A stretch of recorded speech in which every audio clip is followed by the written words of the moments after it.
Kicking off the list at number 10, Darkclaw. Coming from the Amalgam universe, where DC and Marvel combine powers figuratively and literally, we get a Wolverine-Batman double whammy. First appearing in Legends of the Darkclaw issue 1 back in 1996, at just age 5, young Logan Wayne witnessed the death of his parents, so now we have that Batman origin right off the bat to lay the foundation. Good stuff, always promising. And then Logan Wayne was sent to live with his uncle in Canada. But after poachers ambushed his home, we have even more family members biting the bullet. So far, so sad. Okay, so Logan Wayne enlisted then in the Royal Canadian Air Force and soon after the Weapon X program. This is all starting to sound a bit familiar, I bet. That's when the Wolverine origin comes in. Logan Wayne got the adamantium treatment, but it was a failure. In a way, kind of. Because Logan wasn't this mindless brute like he was in the comics. See, now he kept his sanity. So now we're starting to get more of a positive vibe, which is good for a good start of this list. Afterwards, he was a free man, so he studied criminology, forensics, gymnastics, martial arts, anything he could get his hands on, including the 127 major styles of combat. That mixed with the claws, Logan Wayne is somebody I never want to cross paths with, either as Batman or just Wolverine. Either way, I'm like, no, you guys are both gonna kill me. And before we continue on with this list, if you want to go ahead and give this video a thumbs up, support our man Wolverine. He is Canadian, we are Canadian, only makes sense. Really hit those thumbs up. You guys are the best. Let's get back to the list. Number 9, Wild Thing. For this one, we go over to the MC2 universe where Elektra married Wolverine and soon after came a child, of course. That daughter was named Rena Logan, and if that name doesn't ring a bell, she's also called Wild Thing. Marvel's MC2 imprint quickly gained momentum after What If issue 105, which introduced us to a universe full of other super kids. Wild Thing's powers are very similar to her father's, obviously. I mean, even just by looking at her, you could probably make a guess who she's an offspring of. All that aggression, you're like, okay, it's definitely Wolverine. She also possesses the power of regenerative healing and super strength, but what makes her stand out really is the psychic claws. Instead of adamantium claws, she has minor psionic abilities that allow her to manifest her own claws, but if she focuses hard enough, if she really thinks, she can have claws, real life claws like her father, and dish out physical damage too. Mental, physical, she's got you beat in both realms. Number 8, Hydra Wolverine. Hearing Cap say "Hail Hydra" in Endgame was a wild moment to witness in theaters. Steve using future knowledge to save the day instead of kicking everybody's ass in the elevator, whilst tipping his hat to comic book fans. It was a nice moment, beautifully written in.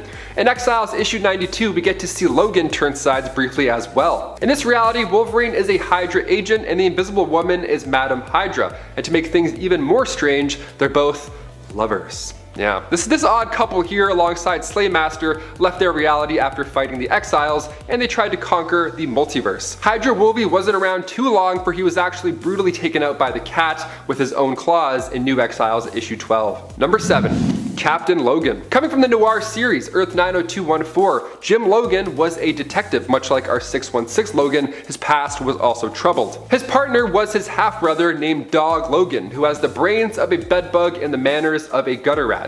And that's in his words, not mine. His origins are a little bit messy when it comes to the Noir verse, because in X-Men Noir, Mark of Cain, Wolverine's origins are that of a bootlegger whose past is never really touched on. All we know is that he's a former lover of Jean Grey, and that he was the one who took out Scott Summers' left eye. But here in Wolverine Noir, he's a detective with a gritty Catholic past.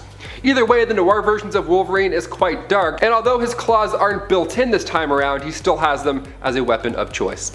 Real Freddy Krueger style, I like it. Number 6, Weapon X. One of the more extreme versions of Wolverine, Weapon X came from the Age of Apocalypse storyline, and the first time we meet him is in X-Men Alpha issue 1. Weapon X was a member of the X-Men, only this time around Magneto is running the team. How lovely is that? He's great. One of the most notable differences between this Logan and others is that Weapon X is missing a hand. He had battled Cyclops, and although he lost it in the fight, Logan can still use claws on that arm. Now in this reality, Weapon X was married to Jean Grey, so a little light in this warped reality. Love still exists out there, it's true. He later on became Weapon Omega, aka the heir to Apocalypse, so it's really not that great. There's love, but there's also evil stuff. Number 5, Zombie Wolverine. We're just a day out from another episode of What If on Disney Plus, and we're all so excited, and I'll be honest, a little bit nervous because those zombie Avengers are still super powered and they're still on the way. Zombie Wolverine first appeared in Ultimate Fantastic 4 issue 22. Now at the Xavier Institute, Wolverine and the X-Men were taking on a zombified Alpha Flight when Magneto came in to saved the day. He was part of the crew that went to fight off the remaining horde, but I did introduce him as Zombie Wolverine, so yes, he was sadly infected. Wolverine was bitten by Zombie Hawkeye and Zombie Cap, and after he turned into one himself, he defeated and then ate the Silver Surfer. An afternoon snack quickly gave Wolverine cosmic powers, quite the upgrade. It's a gory good time. If we had X-Men in the MCU right now, the zombie episodes would have been so much better, but we can't complain, it's still good stuff. Wolverine is a main character in the Marvel Zombies Dead Days and a minor antagonist in Marvel Zombies vs. Army of Darkness. If you haven't read either, I recommend you read both of them. Read all the zombie comics. I shouldn't have to sell you on how cool zombie superhero comics are. You know? Number 4, Which Breed? For this we have to go for Neil Gaiman of Sandman fame's 1602 Marvel Comics contribution. It is also an alternate universe story. In this universe, the Marvel universe is all happening by Elizabethan times, 1602. There, mutants exist, but they are known as Witch Breed. This is because they are thought to be the spawn of demons or witches. Or both. They are creatures to be hunted down, but they find safe haven in Xavier's select college for sons of gentlefolk, a school that causes great concern for Sir Nicholas Fury because he sees the potential of all these students as soldiers, which, let's not lie, that's part of what Xavier is doing. Again, this is a universe where people tend to like the whole thing, but the X-Men stand out as a distinct part, or rather, the Witch Breed. Number 3, X-Babies. Versions of your favorite characters as babies or kids. This is a concept that is either really fun or incredibly lame, depending upon who you're talking to. So the X-Babies are clones created by Mojo in the Mojoverse. This was probably inspired by an even earlier story where he had just taken the X-Men and turned them into kids, again for entertainment. Because you know, if anything goes on long enough, be it show, series, whatever, you're gonna get two things. You're gonna get a child episode and you're gonna get a musical episode. Now the X-Babies are a concept that is short-lived, but they are usually returned to. There is even an A-Babies versus X-Babies. Again, how cool you'll find these tots depends upon your tolerance for baby-related shenanigans. Number 2, Earth X. The version of the X-Men here are depressing, but all of Earth X is depressing actually. After an experiment of Reed Richards goes wrong, or seemingly that's what happened, for once it's not Reed's fault, I know, shock and awe, a population of superpowered beings is produced all over the Earth, and the world drastically alters. To quote The Incredibles, when everyone's super, no one is. Suddenly there's not as much of a reason to hate and fear the X-Men, and they've largely fallen apart. The one character people tend to remember the most that sticks out when they first think of this is Wolverine, who's got a beer gut and is married to Jean Grey, except it's not Jean, it's Madeline Pryor, but he keeps calling her Jean, and it's just sad. Now how exactly is this cooler, you may be asking? Well, it's all in the depiction. It's unique, it's memorable, and part of a well-received work. So for many, that's what makes it cool. And finally, in at number 1, Vampire Wolverine. Wolverine, Lord of the Vampires. If you thought people loved Vampire Storm, then you know that they enjoy Vampire Wolverine. Wolverine has been a vampire more than once. You have what-if stories like the aforementioned Wolverine, Lord of the Vampires. But you also have arcs like Curse of the Mutants, which would also be the arc that left Jubilee as a vampire for a bit. Many have fond memories of the what-if story, where upon successfully turning Storm, Dracula then turns all the rest of the X-Men. Only because of Wolverine's healing factor, he figures out how to use his powers way faster than everybody else, and so he dethrones Dracula and takes over as leader of the vampires. In fact, he leads the new vampire X-Men to take over New York. It's up to the bizarre combination of Doctor Strange and the Punisher to take him down. Number 10, Bloodstorm. Now Storm is already mistress of the elements, so quite powerful and quite interesting. But what happens when she becomes a vampire? Now this has happened briefly in main continuity, but in the Mutant X universe, it became a permanent change. The Mutant X comic series was published from 1998 to 2001, and as mentioned, it saw a very different Storm. This was after she was bitten by Dracula. Here, she was not saved, but instead became a full-fledged creature of the night. She of course had vows not to kill, so she had the vampire dilemma, which she solved by hiring some of her former teammates to let her drink from them, like Kitty Pryde. She would eventually leave the X-Men and join a team called the Six. She also turns Gambit into a vampire, even though she warns him he'll regret it, and he does. Spoilers. Listen when people warn you. Bloodstorm became a breakout character of this series. Number 9, New Sun Gambit. Speaking of Gambit, let's take a look at one of his alternate versions. This is New Sun Gambit, and he hails from Earth 9921. Gambit actually has enormous power potential that was quashed by Mr. Sinister in the main continuity, but that continuity is not all. In this other universe, he was trained to use his abilities even before he had them, and then when this was combined with his full potential and a mystic ceremony, he became something else altogether. The only thing is, the awakening of all these abilities would create a shockwave that would destroy his Earth, forcing him to travel around, and of course he ended up on the 616 Earth, where he ended up befriending Gambit and trying to help him along his way, but didn't tell him who he was. It was after his reveal and Gambit's subsequent disgust that he changed his name to New Sun. Some fans like seeing the full unleashed potential on display of Gambit. Number 8, Basilisk. Not all alternate versions that people like have happy outcomes. Case in point, Basilisk from Earth 11326, an Earth also known as Age of X. Here, Cyclops was incarcerated in a mutants-only facility after the manifestation of his powers as a teenager killed several people, including his parents. He captured the attention of the prison warden Arcade because of his power set, so he made him this very special mask. It looks a lot like the Skull mask from Persona 5, and it's something that people like about this character. In fact, for many, it's what makes him cooler. It is a very menacing-looking mask. Now, a lot of this universe had to do with Legion, one of its personalities, and manifesting another world. So for some, it was just a cool concept in general. The mask looked great. Love the mask. Number 7, Soldier Supreme. Here we have an amalgamated character from Warp World. This was the universe that was created when Gamora had the Infinity Gauntlet, put everybody's souls into the Soul Gem, and then folded that universe in half. As a result of this, the characters were merged and fused together. So you have Marvel characters smushed, and one of those was Captain America, Steve Rogers, and Doctor Strange, Stephen Strange. So I mean, they kind of already had the same name, just spelled differently, so it made it a bit easier. Back there, Dr. Stephen Rogers, but now with a PH. Their stories actually don't fuse too badly. It's World War II, and Stephen Rogers is contracted for a super secret soldier experiment, only it turns out it's a cover for a mystical ceremony instead of for, you know, the scientific one that he actually undergoes. But these mystic rituals still end up enhancing his strength and allowing him to connect with the occult, and he becomes Soldier Supreme. So he has Cap's cowl, but he still has like a mustache. And he was actually one of the heroes who objected to Warp World being completely destroyed at the end of the arc by Adam Warlock. So Warlock found a way to let it still exist and let these characters still exist. It was one of those loopholes. Stephen Rogers did that and kept being a hero. Number 6, Old Man Logan. Would any of our nerd lists be complete without mentioning Old Man Logan? Yes, they would, but it just keeps coming up. It's a staple here on Top 10 Nerd. Well, this story is one of the most popular alternate universe stories out there, and it has a famously gross confrontation between the Hulk and Wolverine, or Logan, because he's not Wolverine anymore in this story. Here we have a grizzled old man Logan fighting his way across a supervillain-controlled America, trying to keep his claws sheathed after what he did, which, spoilers, was somehow managing to kill most of the X-Men. This was because he fell for an illusion created by Mysterio.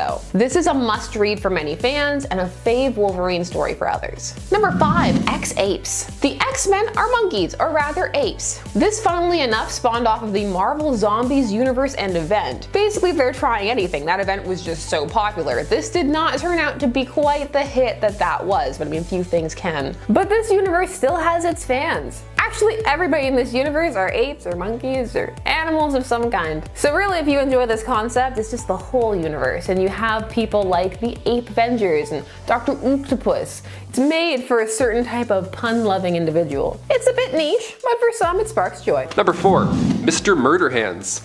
There's a nickname, a rather fitting one, really. Logan from Earth 65 first appeared in Spider-Gwen Volume 2, Issue 20. He was a former Japanese samurai who was cursed by a witch. The curse was that you have to live on Earth for all the days that his targets, the people that he killed, would have. So he's going to see quite a few days, basically. His memory here is also erased, and it happens right after he joins the Weapon X program, where he's also given his trademark adamantium claws. When he later joins S.H.I.E.L.D.'s Black Ops team, his fellow operatives give him the nickname of Mr. Murderhands. Nice. Oh, this is your teammate, Edward Murderhands. Yeah, make sure you sign in. Great, break a like, team. Number 3, Primal Wolverine. A side we don't get to see too often is Logan's animalistic side, although maybe it's for the best, we don't want to see that. We don't want any of that smoke, really. Coming from the Mutant X series back in 1998, we pick up with Wolverine, Sabretooth, and Wildchild, but this time around they're referred to as the Pack. Now in this story, Logan still goes crazy after Weapon X does their thing, but this time he's not alone. Sabretooth and Wildchild also endure these crazy experiments, each of them also going primal in the end. Now the three of them end up roaming the Canadian wilderness like an actual pack. But this pack is one you want to avoid. They end up going nuts by the end of the comic, like I said, but while they're in the wild, they did see other mutants, and in turn they all work together for a hot moment to figure out what was happening in Weapon X. They have the right idea, but those animalistic impulses are just too powerful. Messy. Number 2, Old Man Logan. Mark Millar's Old Man Logan begins in volume 3 of Wolverine on issue 66, and this is a future where supervillains have sadly won for the most part. Hulk and She-Hulk had kids, the Hulklings, who would beat the crap out of you if you didn't pay rent. So yeah, it's an odd future to say the least. Everybody has their own territory, so Logan now has to pay up for living in his. Hawkeye, who was much older and this time around he was blind, needed Logan's assistance to get across the country and deliver a secret package. This was a way Logan could get some of that rent money, so let's do it. Just talking about Logan paying rent money is a weird thing. When they get back from their trip, things have changed drastically. Now Hulk Gang actually took out Logan's family because, you know, they were bored. And that's what people do when they're bored in this dark future. No more games, no more talking, now it's time for Logan just to get payback, simple as that. Alternate reality, same temper. Logan gets Banner, he gets him right through the chest, so naturally he hulks out. And then when Hulk eats Logan, you think that would for sure be the end of it, but that's when Logan pops out from inside Banner. Surprise, we're gonna throw up. And finally, number 1. Old Man Venom. Coming from Edge of Venomverse issue 4, we see Logan get captured by Angel, who is Archangel in disguise, and Hulk Jr. This story played out differently than the Old Man Logan storyline because this Wolverine told Bruce Banner Jr. what happened to his father. Archangel took Logan to the danger room of the X-Mansion, and that's where he and Bruce Jr. just ambushed him. Wasn't very happy this time around, although the first one wasn't really happy in any way, I guess, either.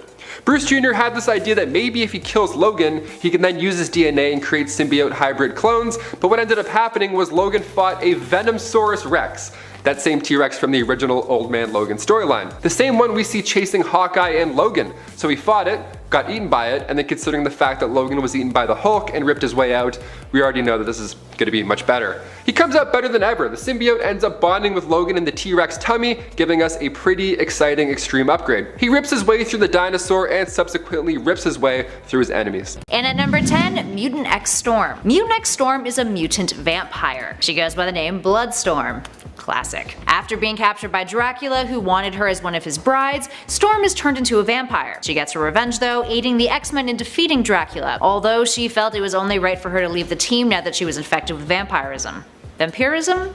Vampirism. And you know, bloodlust and what have you. Kinda would be problematic if you're trying to work on a team and you just keep trying to bite your peers. Imagine that wouldn't go over well. Later on, she would cross paths with Gambit, who pleaded with her to turn him into a vampire. So she agreed and she sired him, something that he would later resent her for in the long run. Moving on to number 9, Darkclaw. Darkclaw is the amalgamation of Batman and Wolverine from the Amalgam Universe. So why is he scary and not just like totally freaking awesome? Well, just look at him. Debuting back in 1966, this character was a meta-mutant detective whose origin story is a combination between the two iconic characters' own beginnings. Logan Wayne witnessed his parents' murders as a child. When he grew up, he would join the Air Force and eventually was transferred to the Weapon X program. This is where he gains his Wolverine abilities, his adamantium-laced skeleton, and a supercharged increase in strength. Deemed a failure by those conducting the Weapon X program, he ended up going back home to New Gotham City and became Darkclaw, roaming the streets as a vigilante fighting crime. And at number 8, Storm Phoenix. Coming at you from What If Volume 2 Issue 79, this alternate version of Storm is a version that had the power of the Phoenix rather than Jean Grey. The Phoenix Force possesses her after a mission in space with the X-Men. When she comes back to Earth, she ends up creating a worldwide organization to protect the environment. Seems noble, right? But you know, she takes it a little too far. Instead of it just being a regular altruistic organization, Storm openly harms those opposed to her ideals, suspending them in animation up in the Earth's atmosphere, which you gotta admit is actually kind of a funny way to, you know, be like, you to somebody. Suspend you up in the air. She ends up freezing an entire community after they violate an anti-hunting agreement. Eventually Storm Phoenix is defeated thanks to Kitty Pryde phasing into her original body. But all in all, things could have escalated to much darker territory if she hadn't been stopped when she was. Moving on to number 7, the Red Queen. This alternate version of Jean Grey hails from Earth 9575. An alternate reality that's first seen in X-Men issue 5 from 1995. This Jean has been depowered thanks to previous crimes she's committed, and it's a little unclear as to whether or not she had access to the Phoenix Force in the past. Now, having been banished from her own Earth, Earth 998, she decides to reinvent herself by pretending to be a reincarnated version of Queen Madeline Pryor, her clone. From here, she embarks on a quest to become the Queen of Britain and eventually conquer the rest of the planet, and she had a plan to do it and restore her powers by finding various different iterations of Nate Grey from across the multiverse. She would essentially lure them onto her Earth, use them, drain them of their abilities until they died, and then, just grab another one and use him. Eventually she tries this trick on the 616 Nate Grey, who ends up breaking free from her powers, which results in her draining all of the life force of the other Nate Greys in an attempt to defeat the 616 Nate. But eventually Nate creates a sun around her and burns her alive. And fun fact, later on in the 616 continuity, Madeline Pryor would actually begin using the alias of Red Queen. Funny enough. She's like, I'm inspired. Moving on to number 6, Age of Apocalypse Colossus. Colossus of Earth 295 from the Age of Apocalypse Earth is not only frightening, but absolutely tragic. During the Age of Apocalypse event, he was forced out of retirement for a second time. The first was after he was so severely injured that he couldn't transform back into his human form, and was only kept together by Magneto's metal manipulation. The second time though that he came out of retirement was thanks to him needing to go on a very important mission to combat Apocalypse for Magneto. He and his wife Shadowcat led a team of mutants to save Colossus' sister, Ileana, who was the only mutant left alive with reality-traveling powers. In the process of rescuing her, he and Shadowcat abandoned their team, leaving them for dead. When he later learned that the reality that Magneto was trying to save with her powers and his plan was one in which Ileana was dead, he went berserk, going on a rampage that caused the deaths of several mutants, including his own wife. He was eventually killed by Gambit as a last resort in trying to control the mutant. And at number 5, Brute from Mutant X. Beast has had a handful of scary alternate versions, but this one looks like he crawled right out of a creature feature. Here we have Hank McCoy of Earth 1298, the Mutant X Earth, who is known as Brute rather than Beast. Brute came to be thanks to a series of deadly experiments that he conducted on himself, that not only changed him into this aquatic-esque being, which allowed him to breathe underwater, but also reduced his intelligence down to the level of a child in kindergarten. He is later further mutated, gaining hooves for feet. While he may not have his smarts anymore, the character does have a berserker streak, which when unleashed can be fatal for anyone in his way, especially considering his mental temperament. He's a bit of a tragic character as well. He was falsely accused of the murders of Green Goblin and Ben Reilly, and was executed for it. And at number 4, New Sun Gambit. From Earth 9921, we have this insanely powerful and terrifying version of Gambit known as New Sun. New Sun has control of kinetic energy on a molecular level. This means he can turn any object's potential energy into kinetic energy, which in turn makes it explosive. And it's a power without much limitations. He doesn't need to make physical contact with an object to do so, and can even do it to living beings, including humans. His total kinetic control can also stop motion, and he can simulate other kinds of energy with it, manipulating whatever kinetic energy is present in order to simulate energies like infrared energy, all by molecular agitation. In addition to that, dude can transform himself into an energy wave, which allows him to travel through space and into other dimensions. Plus, he's also killed his reality's Phoenix, which is no easy feat. He dies in Gambit Volume 3, Issue 23 when he's impaled and then explodes, which also causes his world to explode in the process. And at number 3, X-Men Forever Storm. The X-Men Forever Storm is also known as Perfect Storm and resides on Earth 161. She's a clone of the original Storm who was created in order to restore the powers of heroes who are trapped on Genosha. But the clone became unstable, rapidly aged, and during an incident with the Shadow King absorbed the darker, less friendly aspects of his personality, to say the least. She ended up becoming malevolent and ambushed the X-Men team during a mission. She would then kill Wolverine and betray the team entirely, fleeing to Wakanda to seek out T'Challa's protection. T'Challa, who had previously been in a relationship with the regular Storm, believed that she was good, and saw that she was making an effort to help the people of Wakanda, changing the weather, helping the innocent, you name it. But eventually, after the two got married, Storm betrayed him too, letting Killmonger into their quarters, who killed the rest of the royal family and T'Challa, Also, she could rule Wakanda. Moving on to number 2, the Age of X Cyclops. This Cyclops hails from Earth 11326, an Earth in which anti-mutant propaganda is on the rise, and anti-mutant protests eventually lead to the decimation of mutants by the US government. As you can imagine, Cyclops did not fare well in this socio-political climate. Scott operated under the name Basilisk, and after being captured by the government, his eyelids were removed in order to prevent him from having any sort of control over his optic blasts. He was then forced to wear a mask by the prison he was kept in, and was used by Alcatraz as a mutant executioner. Kinda dark. He eventually managed to escape and managed to save some of the other mutants in the process too, but he's forever haunted by the guilt of what he was forced to do, and the lives of innocent mutants that he ended. And finally, in at number 1, the Ruins Charles Xavier. I feel like anytime Professor X has an alternate that's evil, that particular Earth suffers big time because of it. This version of Charles Xavier comes from 1995's Ruins, one of the most depressing and dark alternate reality stories in the Marvel multiverse. Taking place on Earth 9591, this Charles was elected president of the US rather than creating the X-Men. He ends up becoming corrupted and set out on a political crusade against mutants, despite having Warren Worthington III as one of his security staff, although Warren kept his mutations a secret in general. Xavier creates a prison in Texas for mutants, in which mutants are deformed, experimented on, or tortured as a means of controlling their mutations, something that he states is done for their own good. Yeah, super dark. Number 10, Rancor. Rancor is the descendant of Wolverine who hails from the Earth of 691. She first appeared in the original Guardians of the Galaxy series in issue number 8. When she was just a teenager, she battled her own father and defeated him by clawing out his heart. Yikes. She then took over the planet Haven and decided to take prisoner the human population of that planet, turning them into her servants against their will. She would cross paths and play villain to the original Guardians of the Galaxy team initially, but they would end up defeating her. This time around at least. Her powers are similar to Wolverine's, being that she is his descendant. As a ruler, she also has other warriors at hand who are willing to fight for her, although she herself is also a capable and skilled fighter. Number 9, Albert. Albert was an android created to destroy the real Wolverine by Donald Pierce. He came from a kind of wacky time in comics and also worked with LCD, another android who resembled a little girl. Like I said, it was an interesting and strange time. In the end, both LCD and Albert would go rogue, deciding not to complete their mission as they developed their own free will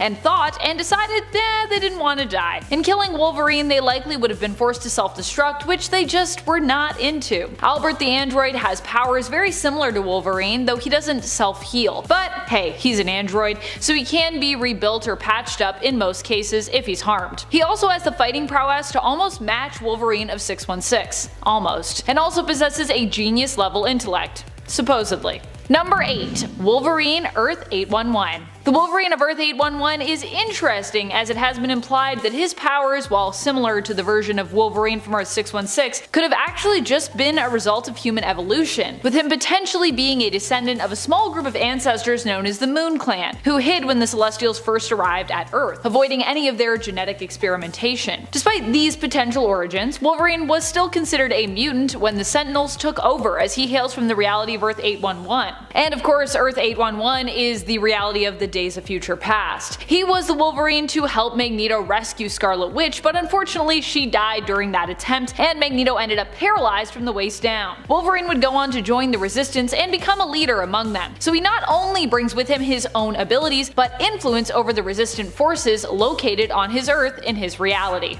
Number 7, Jimmy Hudson. Jimmy is the son of Wolverine from the Ultimate Universe of Earth 1610, though Jimmy wouldn't know he was Wolverine's son until his mutant powers manifested. His powers are similar to his dad's, but Jimmy is also bonded to one of the Poisons, a kind of symbiotic alien creature that typically takes over their hosts. However, after their leader died, Jimmy found a way to control his poison. While bonded to his poison, Jimmy also has spider-like abilities and can shapeshift, turning his claws into tensile, goo-like tendrils, or extremely elongated spikes. Whatever he prefers for the day. Number 6, X-24. X-24 was a clone of Logan made to defeat the old man version of him and recapture the clones who had escaped. He was powerful enough to take on both old man Logan and Laura Kinney at the same time, and Logan pretty much dies trying to fight him in the end, and X-24 is even then only killed after X-23 is forced to shoot him with an adamantium bullet that Wolverine was actually saving for himself to end his own life. X-24 is one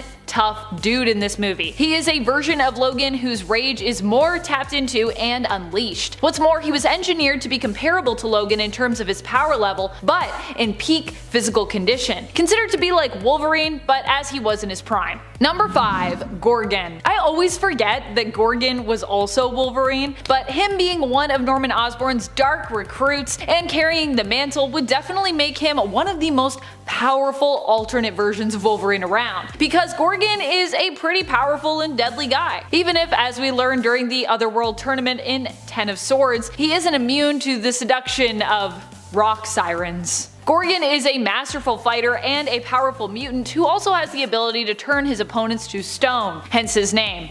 Gorgon. He is a deadly force to be reckoned with, and I personally feel bad for all of the folks who have to challenge him whenever he's working security for the mutants of Krakoa. A lot of those people just are getting maimed left, right, and center. Ugh. Number 4. Daken. Daken, or Akihiro, is a deadly member of the Wolverine family, who spent his time as Wolverine when he was on the Dark Avengers. It was during this time that Daken attempted to take the Muramasa Blade for himself to boost his power. He planned on having it bonded to his skeleton and coating his claws in it, and he wanted it so he could basically go kill Romulus. Remember Romulus, everyone? Whatever happened with that? He was successful in bonding the Muramasa Blade to his claws, but didn't get to hold on to that power permanently. He would go on to battle and defeat both Scar and the Punisher, in fact seemingly killing Frank Castle, who would then go on to become Franken Castle for a time. One of Daken's most powerful abilities is his pheromone control, which can allow him to alter his opponent's mood. This is actually how he won against Scar, using pheromones to calm Scar down, which caused him to then transform in a way where he was just more chill. Number 3. Laura Kinney. Despite not even being an exact clone of Logan, X-23 is still one of the most powerful versions of Wolverine around out there. She became Wolverine in the all-new Wolverine series. Even today, it's more the mantle and look that Laura is known for, with both her and Logan currently using the same name, Wolverine, on Krakoa. So there are 2 Wolverines technically within the same continuity now. More recently, Wolverine was chosen to go on a mission inside the vault, along with Darwin and the resurrected Synch. The 3 were brought in to do so because of their extraordinary abilities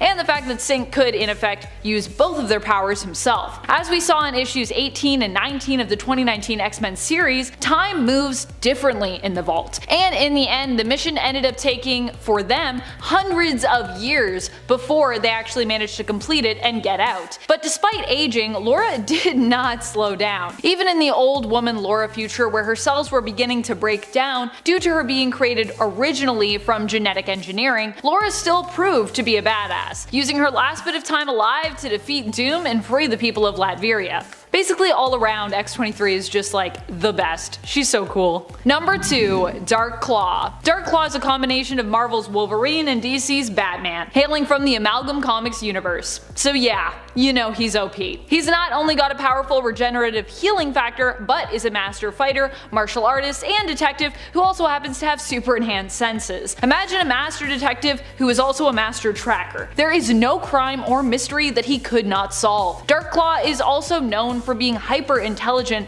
besides, so he's basically got the whole package. He's also super wealthy in this reality as well, so he's got money to back up his vigilante antics, helping him to acquire high level tech and giving him access to various different gadgets, as well as his own Clawcopter, which this character has in place of a Batmobile. If you're both Wolverine and Batman, does that mean you just have like unlimited plot armor? Because I feel like both of those characters can never die just because they're so popular, so I feel like Dark Claw would be pretty unstoppable.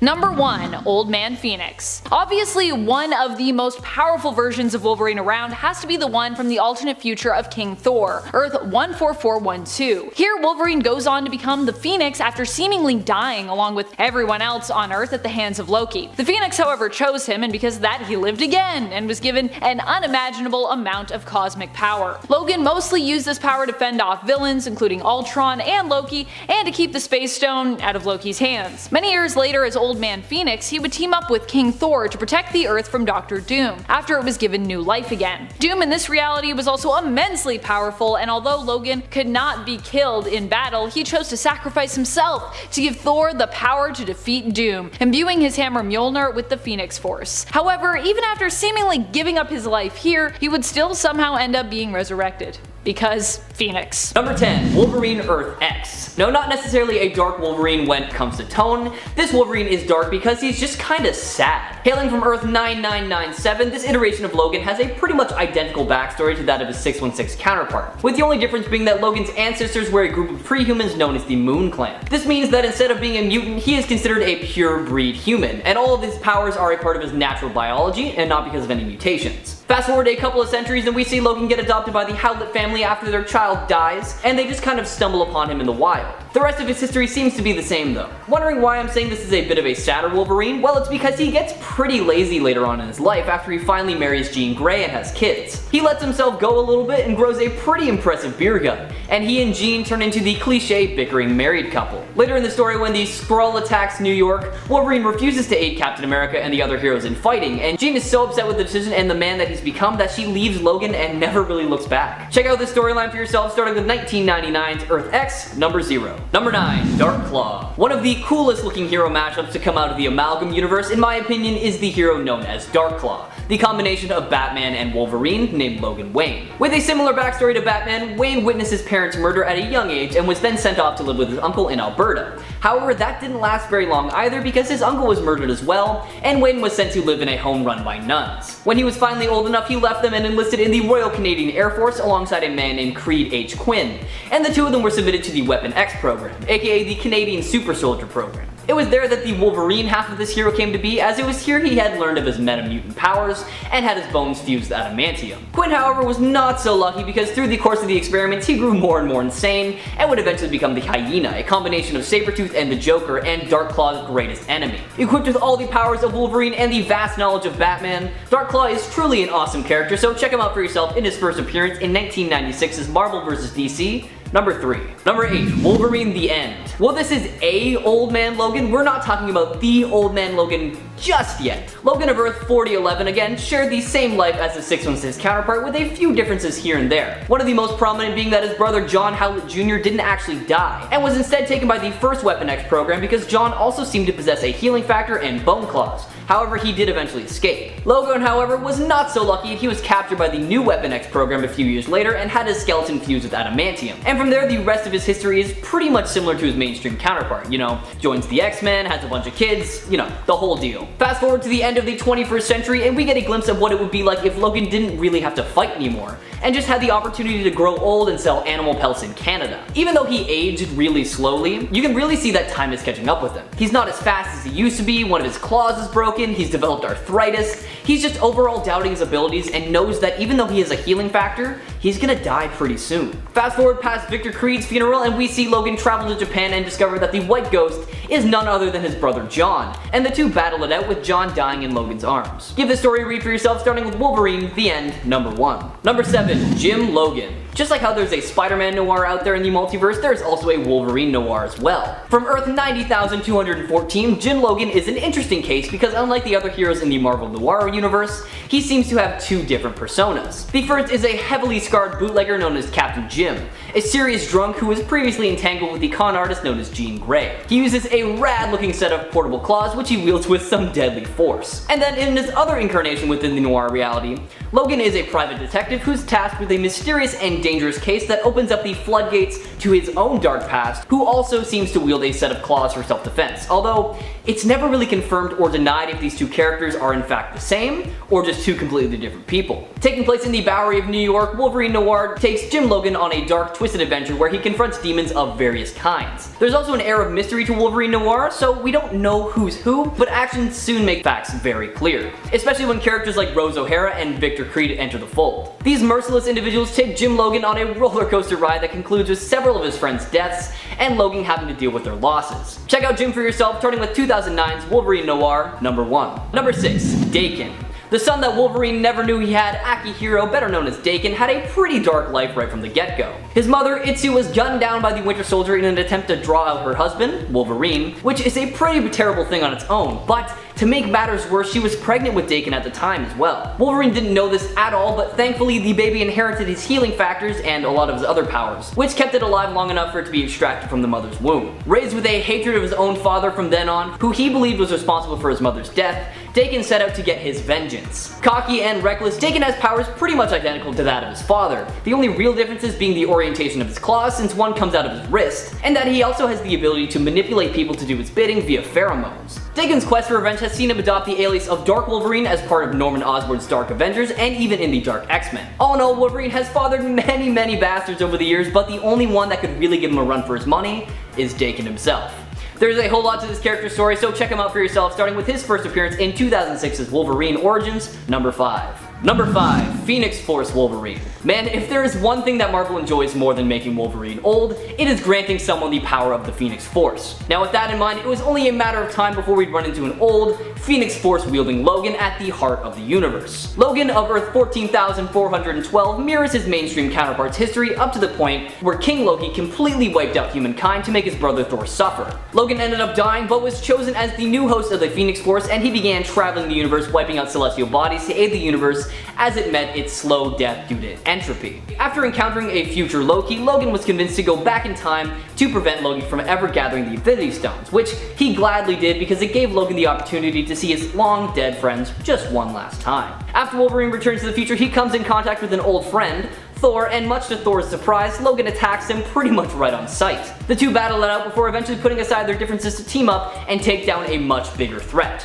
Doom. Old Man Phoenix and Thor then faced off against Doom, who reduced Logan to a nothing but a skeleton with the Spirit of Vengeance's Hellfire. But Logan resurrected and sacrificed himself to transfer the Phoenix Force into Mjolnir, which helped Thor defeat Doom once and for all. Give this Logan story a read for yourself, starting with his first appearance in 2017's Marvel Legacy, number 1. Number 4, Ripclaw. A combination of Warpath and Wolverine, Ripclaw comes to us from Image Comics' Cyberforce team and series.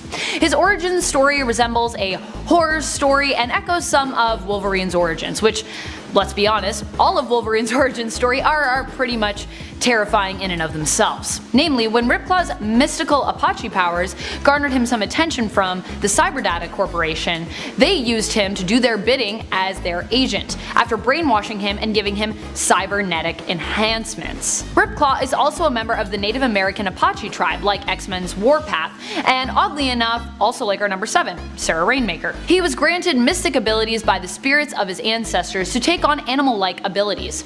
Similar but different than Warpath's Apache shaman spirit abilities, which he used to defeat the Demon Bear. His long black hair and red accents on his outfit also leave him looking similar to Warpath. Number 3, Silver Banshee. What happens when DC maybe gets a little inspiration from Marvel's X-Men member Banshee? We get Silver Banshee, who I actually think is an even cooler character. These two characters are similar in name and abilities only though. Both have supersonic deafening abilities, though Banshee tends to operate on the lower frequency, while Silver Banshee is perceived as operating on a higher frequency. And her sonic death cry is more deadly. If she can see you and knows your name and you hear her, you are dead. Though their names are also quite similar, Silver Banshee is known for being a villain in the DC world, where Banshee, though controlled by villains before, is usually a good guy. While Banshee is also male, while Silver Banshee is female, he did have a daughter who also had similar powers, who went by the name of Siren, before taking up her father's old mantle, Banshee. Though she has never explicitly been an X-Men member, she was one of the original X-Force members. Number 2, Sideblade.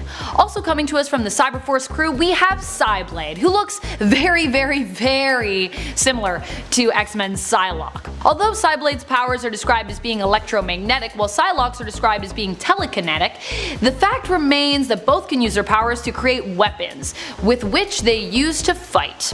While Sideblade is known for her electromagnetic daggers, Psylocke is more famously known for her telekinetic katana, among other weapons. And if you don't think there is some kind of crazy connection between these two heroes, then just look at them side by side. I mean, it's hard to ignore the visual similarities here. And while Psylocke's origin story is pretty frightening, I mean, so is Sideblade's, so ugh. Number 1. Lobo. Lobo actually comes to us from DC, and is stated as being created in an attempt to poke fun at violent and gritty heroes, like Wolverine. What? So there you go. One could argue that he is an even more violent rendition of Logan, as Lobo was also inspired by Marvel's Punisher. He is fond of cigars just like Wolverine and shares some abilities, namely that he is known for being super durable and possesses accelerating healing abilities. He also has a heightened sense of smell, which he often uses as a bounty hunter to help track his bounties. Oddly enough, Image and Marvel have even created parodies of him? A parody of a parody. Wow, go figure. Number 10. Troll. The series Youngblood from Image Comics is definitely trolling us with this one. Youngblood is a series about a government-run and endorsed team of superheroes. It explores the idea of a world where superheroes garner celebrity-like status, similar to the series The Boys and Ecstatics. The team even includes Vogue, a Russian model who later uses her fame to create a makeup line. Troll is a member who is beast-like in appearance, covered in muscles. Upon seeing him in his true form, one would immediately be forced to call to mind Beast from Marvel's X-Men crew. Because get this, Troll normally is covered in blue fur. Yeah. Though admittedly, he is often seen without it as he shaves his entire body to appear more human. As his name suggests, an actual troll. While also agile and physically strong like Beast, he does not appear to hold the same level of intelligence. Though he once wielded a terrifying weapon, a book that could be used to rewrite one's own history and can tell the future, he lost it in a card game. Wah wah. Someone smaller but just as fierce as the Beast, but with less intellect, sounds pretty scary and dangerous to me. Number 9. House of X and Powers of X. These two new comic series retcon and relaunch X-Men history, and although they operate within the world of Marvel and the world of X-Men themselves, I feel as though they are important to mention.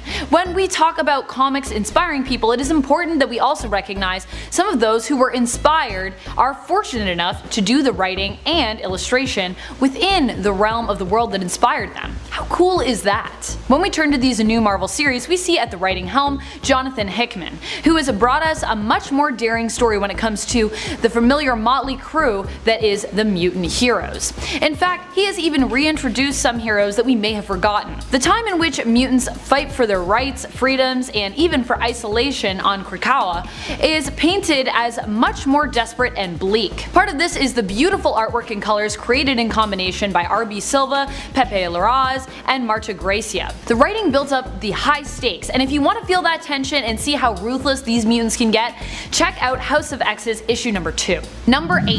Steeljack. Astro City has changed publishers so many times, I'd rather not list them all. Instead, I'll just say the series is currently listed as belonging to Vertigo Comics. More of a concrete jungle vibe, in this series we have different factions or gangs of heroes in the city. The most similar one to the X-Men being the Astro City Irregulars.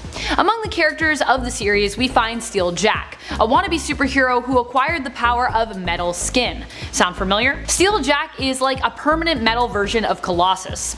Originally, this character was actually a villain in the series. I don't know about you, but I would not want to deal with a villainous version of Colossus in any form. Number 7. Sarah Rainmaker. Coming to us from Wildstorm Comics, now owned by DC, is a Storm-inspired hero. Let's spread some of that Storm love.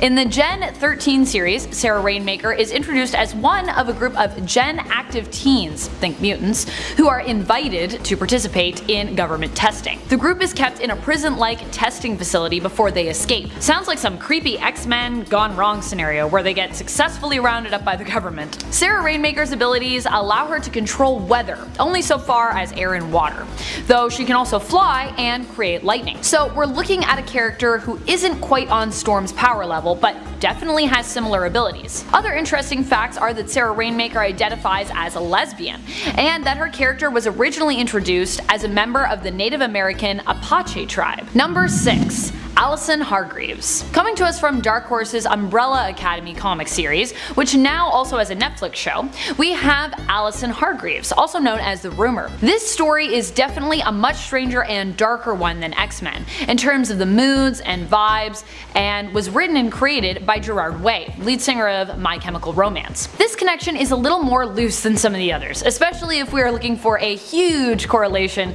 in appearance. However, when it comes to powers and personality, the connection is a strong one, as Alison resembles that of another famed X-Men and Avenger, and one of my favorite superheroes, Scarlet Witch. That is to say, Alison's powers are that she can alter reality, not using chaos magic per se, but by using the phrase, "I heard a rumor." Anything spoken after those words by her that is untrue ultimately becomes true.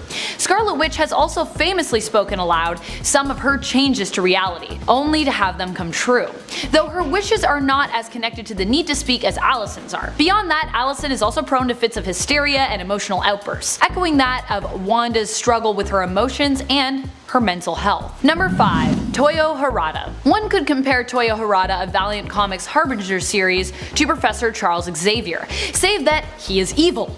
Toyo is one of the most powerful psionics in the world. Again, psionics are kinda like mutants. His powers echo that of Professor X, namely that he is an insanely powerful telepath who also has the ability to control minds, but who also possesses the powers of telekinesis. His goal is to recruit others with superpowers and take over the world so that he can protect it and guide humans into the next step towards their evolution. Yeah, spooky. Number 4. Zombie Wolverine. Do you see the smile? You know I'm smiling, right? It's because I get to talk about the Zombieverse again, my big favorite. With a history identical to his 616 counterpart before the spread of the zombie virus, Wolverine ends up getting infected by the zombie virus when both Captain America and Hawkeye bite him. Now, one would probably expect Wolverine's healing factor to prevent the virus from affecting him, but it actually shorts out due to the virus overwhelming his system and he turns into a zombie. Now, one thing I love about this universe is that the zombie virus is depicted just a little bit differently than normal. It doesn't destroy its victims' mental faculties, all it really does is make them have this insatiable need for human flesh. So as a result, Wolverine is just as witty as he was when he was still living. In a battle with the Silver Surfer, the zombie Wolverine succeeds in defeating Galactus' Herald, and he and the other zombies devour the Surfer. This grants Wolverine the power Cosmic, which he utilizes later to devour Galactus himself. The power Cosmic doesn't last very long though, as he eventually loses it and reverts back to a normal zombie. Now, given the zombie Wolverine's body count, it is fair to say that he's the best at what he does as well. Y'all know I love this storyline, so if you haven't taken my word for it and checked it out already, please do so, starting with 2007's Marvel Zombies, Dead Days, number 1. Number 3, Hellverine. This unnamed demon began his journey for revenge on Wolverine by partnering with Roger, aka the husband, who he convinced to join the Red Right Hand. Roger and the members of the Red Right Hand sacrificed a man and a woman in order to invoke the demon once again. However, the demon appeared in a form of a snake and killed the 2 human sacrifices, stating that in order to get his revenge, it would cost them just a little bit more than that. Eventually, Logan was lured into a van by Mystique, where the leader of the Red Right Hand used another human sacrifice to have Hellverine take over Wolverine's body, trapping actual Wolverine's soul in hell in the process. Hellverine then went on a bit of a killing spree, torturing and killing some of Wolverine's closest friends and family. On top of that, he also attempted to manipulate many people, including X-23, into joining his armies. However, he didn't seem to succeed, as they were all way too smart to believe that he was actually Logan. It took a ton of force and a lot of the X-Men to take him down, but eventually Hellverine was cast back to hell after a projection of Nightcrawler and what appeared to be a vivid memory of Jean Grey as the White Phoenix burned the demon from his mind. Making his first appearance in 2010's Wolverine Volume 4 number 1, why not check out this story for yourself? Number 2, Weapon X. In the Age of Apocalypse universe, the X-Men were formed under slightly different circumstances than we're used to, with one of the biggest differences being how Wolverine, aka Weapon X, joined the X-Men. Instead of being slowly integrated into the team by Professor X, Magneto instead recruited Wolverine onto his team, and he tasked Jean Grey with stabilizing Wolverine's rage, which led to a bit of a romance forming between the two as they worked together on the X-Men. Another pretty big difference in this universe was how Wolverine fought with Cyclops. Now, their initial confrontation wasn't actually over Jean Grey like you might expect. It's actually because Cyclops was working for Apocalypse. When they encountered each other in Apocalypse Citadel, they battled it out, and Wolverine lost a hand while Cyclops lost an eye. He then capped that stump with a metal plate, which he later revealed to house his retractable claws. Fast forward a little bit and we see Weapon X turn from a noble warrior into a ruthless Weapon Omega after he learned that he had been betrayed and that his love Jean Grey had not perished, but had instead been abducted by Sinister. Not able to cope with this information, Logan allowed himself to be manipulated in order to save the planet, and the result of these manipulations was Weapon Omega. With this newfound power to rival that of Apocalypse, the strain proves too much for Wolverine and his mind completely broke, turning him into the heir of the monster he had once fought to slay. Check out 2006's Wolverine Origins number 5 onwards if you want to know more. And number 1, Old Man Logan. So come on, how could we not put Old Man Logan at the top of this list? I mean, come on, he is one of the best iterations of the character out there, and he has had to deal with some pretty dark things in his many, many years of life. So 50 years ago, supervillains from around the globe banded together and executed a devastating coordinated attack, taking the Earth's heroes by surprise, resulting in not only the end of the Age of Heroes, but also the United States is revealed to now be carved into territories ruled with an iron fist by various supervillains. We discover that the hero once known as Wolverine is one of the few to survive, and that he is now taking up a life as a simple farmer with his wife and 2 children, vowing to never resort to violence again. However, finances start to become a bit of an issue for Logan, and eventually he decides to accompany a blind Hawkeye across the country to deliver the last of the super soldier serum, all for the promise of a large payday. When they arrive at their destination, Hawkeye and Logan learn it's an ambush set up by the Red Skull. He attempts to take the serum from Logan, but despite his age, he manages to kill Red Skull using Cap's old shield. Logan then returns home shortly after, only to find that his family was slaughtered by the Hulk gang,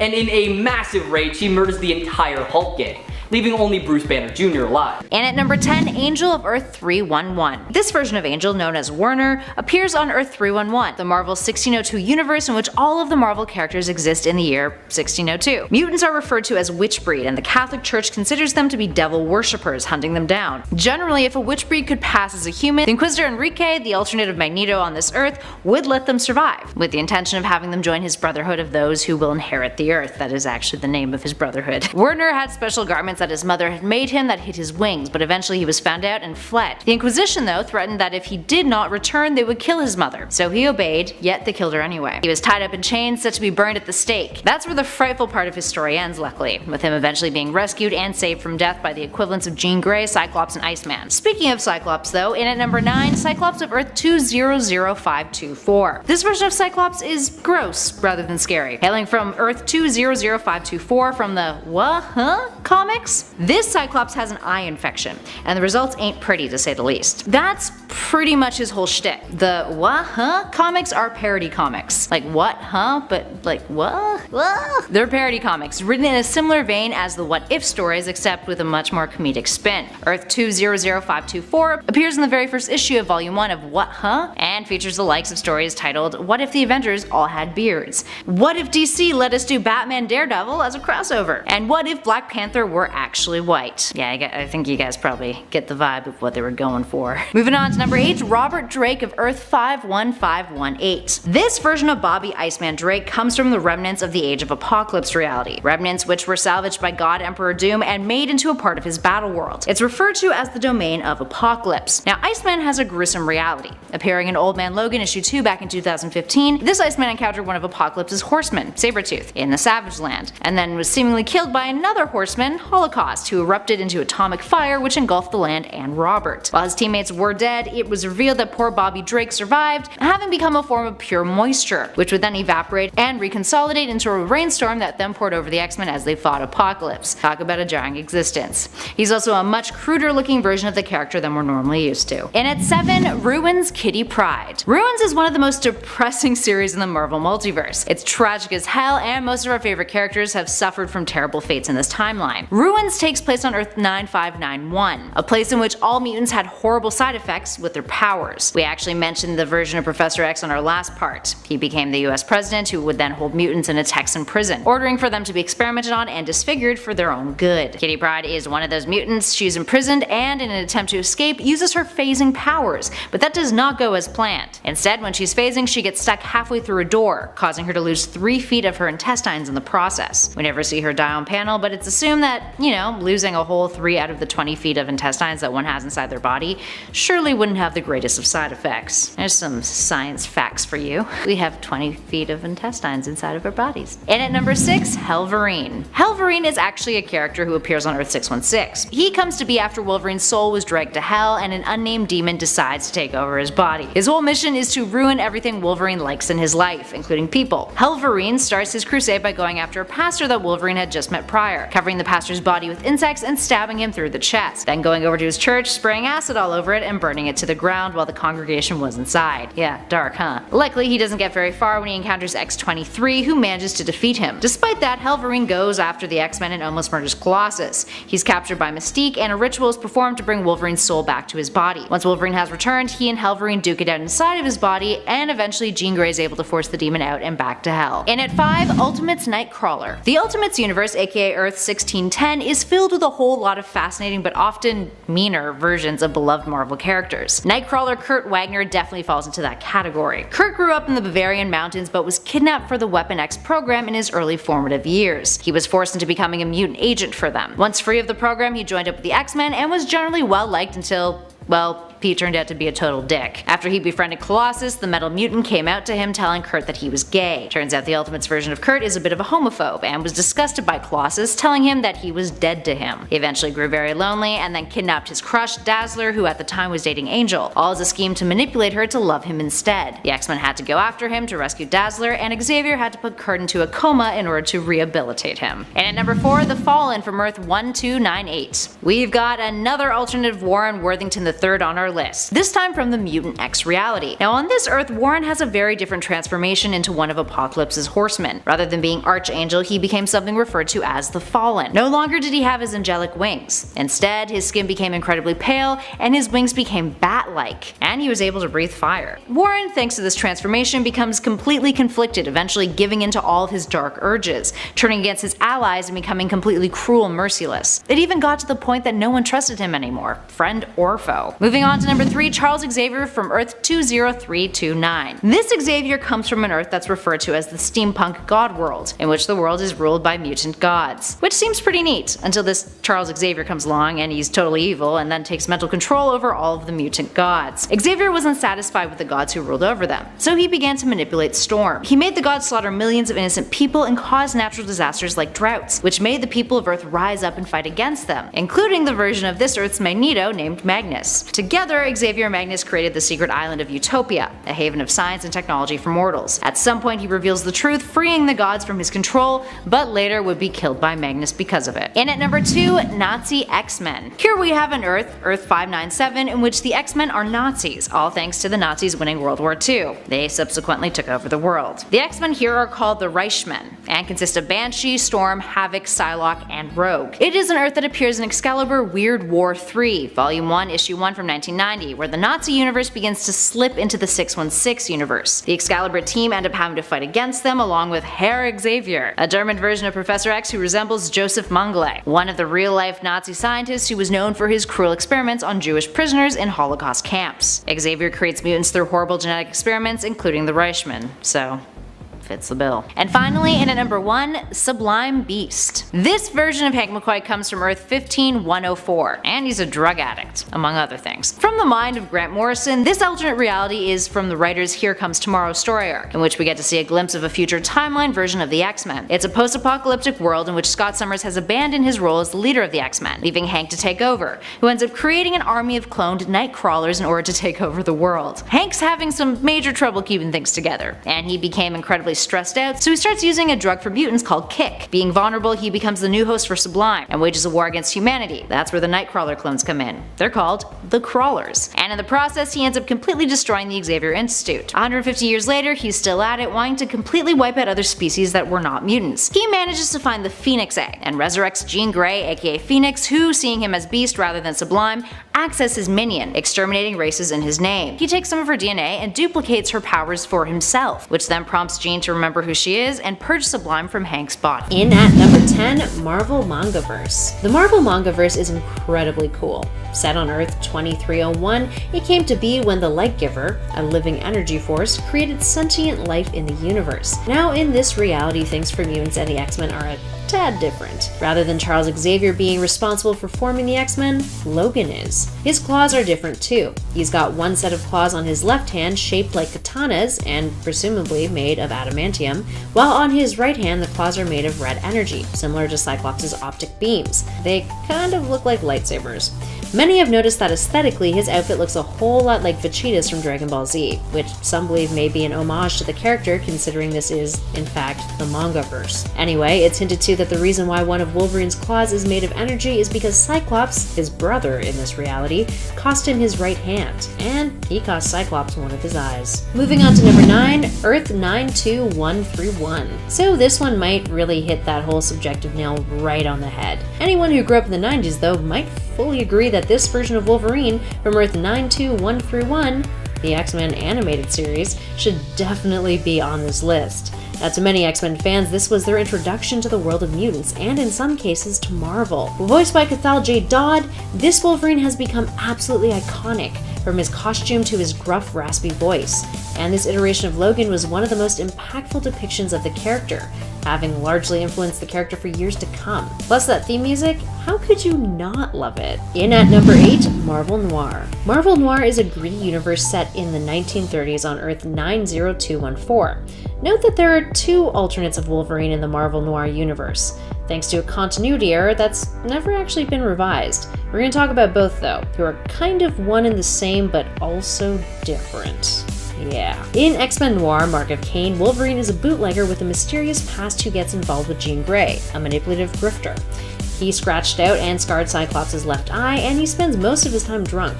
Then there's Jim Logan of Wolverine Noir, who is a private investigator with a gruesome upbringing in a Catholic family. So which one of these is technically canon? We might never know, but both are pretty awesome in their own respects. In at number 7, something a little more sinister, Hydra Wolverine. First appearing in Exiles issue 92, this version of Wolverine is, you guessed it, evil. Hailing from Earth 1720, this agent of Hydra also romantically got involved with Sue Storm in this reality, who is Madame Hydra. The 2 of them would rule this universe but got greedy, wanting more power, so set out to rule the entire multiverse. They would hop around conquering different Earths until an alternate version of Kitty Pryde picked up on what they were doing and pursued them. This version of Logan met his untimely end though, and was killed by his own claws.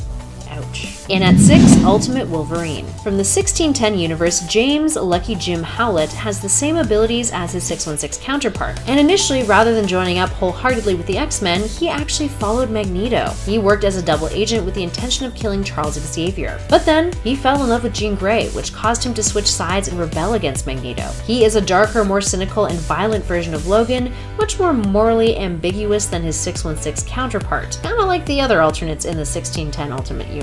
His journey with the X-Men of this Earth actually leads him down a positive path though, with him gradually regaining his humanity as the series moved forward. In at 5, General James Howlett. General James Howlett from Earth 12025 is the Governor General of the Dominion of Canada. Yeah. And the Viceroy of Her Majesty's expedition to Shangri-La. He's got gold claws. That's the color of the adamantium on his skeleton, which was a gift from Hercules. Now, some of you might actually know him better as the gay Wolverine. This is the version of Logan who is romantically entangled with Hercules, with the 2 of them becoming known as this Earth's greatest heroes. They kept their relationship hidden from everyone, including Hercules' father, Zeus. Because, you can't get it on with mortals. Hopefully Zeus just wasn't homophobic. When Zeus did find out, he banished them to Tartarus, where they were forced to fight damned souls for 4 years together, non-stop. Eventually, Howlett would be abducted by Xavier, who was an evil alternate of Charles Xavier, who planned to use him to be a mutant power source. Luckily, Howlett would escape alongside the 616 Cyclops and joined up with a group of multi-dimensional X-Men, known as the Extreme X-Men. But fret not though, Hercules and Howlett would be reunited and work together yet again. Up next at 4, Mr. Murderhands. Oh, come on, with a name like that, how could you not love him? Mr. Murderhands first appeared in Spider-Gwen issue 20. He is a brutal bounty hunter who wears a cowboy hat and is all about getting his mark. He's also an agent of S.H.I.E.L.D. to boot. While not much is known about him in comparison to some of the other alternates on our list, it is rumored that he once was a samurai who was cursed to walk the earth for every life he ended. Yikes. And at number 3, Age of Apocalypse. Hailing from Earth 295, better known as the Age of Apocalypse timeline, this Wolverine is referred to as Weapon X. Like some of our other variants on this list, he's lost one of his hands thanks to Cyclops. Except, there's no laser claw replacement here. Instead, he just uses the claws on his other hand. He's also married to Jean Grey in this reality. Yay! In later stories in this timeline, he would become Weapon Omega, a self-proclaimed heir of Apocalypse who was augmented by Celestials, becoming a villainous force that would eventually have to be stopped by Jean Grey herself. Up next, number 2, Old Man Logan. Old Man Logan is James Howlett of Earth 807128 from the Old Man Logan series. Now his story begins on a fateful night when there was a supervillain uprising, in which all the villains took down all of the heroes. Mysterio was forced to create an illusion, making Logan believe that the X-Mansion was filled with supervillains. Logan went on a rampage, killed all of them, and when the illusion was lifted, realized that he had slaughtered his fellow X-Men. He ran into the woods, stricken with grief. He tried to commit suicide but failed, so he put his past as Wolverine behind him, referring to himself as merely Logan, and refused to ever unleash his claws again. Fast forward to years later, Logan has settled down with a family living in Hulkland, which was formerly California, owned by the Hulk. After failing to pay rent, he is threatened by the Hulk gang, who is Hulk's inbred children. Hulk is not good in this reality whatsoever. And in order to pay off his debt, Logan takes on a job to escort an elderly Hawkeye across the wasteland. But by the end of the story, we learn that Hulk ordered for Logan's family to be killed anyway, and Logan seeks out revenge, ultimately murdering the insane Bruce Banner after the Hulk tries to eat him. Logan actually claws his way out from the inside out of Hulk's body, slaying him in the process, so it's pretty gruesome. But Bruce kinda deserved it. Finally, in our number 1 spot, we have Darkclaw. Wolverine combined with Batman? Hell yeah, that's pretty darn awesome. Enter Darkclaw. Darkclaw is a product of the Amalgam Universe, an alternate reality in which characters from the DC Universe and the Marvel Universe were merged together. His story is very much a combination of Logan's and Bruce Wayne's. After his parents were murdered, he discovers he has mutant powers and becomes Darkclaw, the world's greatest detective. And rather than all of his gadgets being bat-themed, they are claw-themed. The best part is, though, his number 1 foe is an amalgamation of the Joker and Sabretooth called Hyena, who is downright terrifying. Coming in at number 10, we have the hero Popclaw from the television adaptation of The Boys. One of Wolverine's most iconic features is his signature triple claws, originally made of bone, but eventually covered in the metal adamantium along with the rest of his skeleton, able to pop out at a moment's notice with a snicked sound effect. On The Boys, a satire examining twisted versions of both Marvel and DC heroes, Popclaw is an obvious reference to Wolverine's most well-known ability, capable of growing bone blades from her wrists and capable of going full berserker mode with them. On top of this, Popclaw has all the super strength and enhancements that heroes using Compound V possess, meaning just like her inspiration, she's tougher than she looks. Coming in at number 9, we have Reno Bryce, aka the superhero Warblade. Originating in the Image Comics series known as Wildcats, this superhero team was very obviously inspired by the popularity of the X-Men of the time, especially considering its now independent creators had a lot of history with the X-Men franchise. And given Wolverine's level of fame, it was a given that one of the members of this new superhero team would be similar, and that hero was Warblade.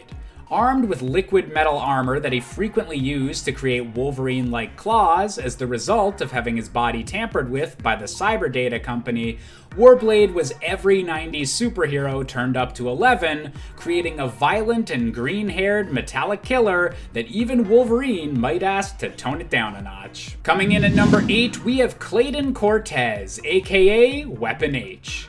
When Clayton Cortez was just a regular Marine, he fought back against corrupt orders from the Roxxon Corporation, and thus was captured and sold to the same Weapon X program that had grafted adamantium onto Wolverine's skeleton. Attempting to improve upon that original experiment to create the ultimate mutant killer, Weapon H was intended to have all the benefits of Wolverine with the pure strength of a gamma-powered creature, a radioactive ripoff of Weapon X.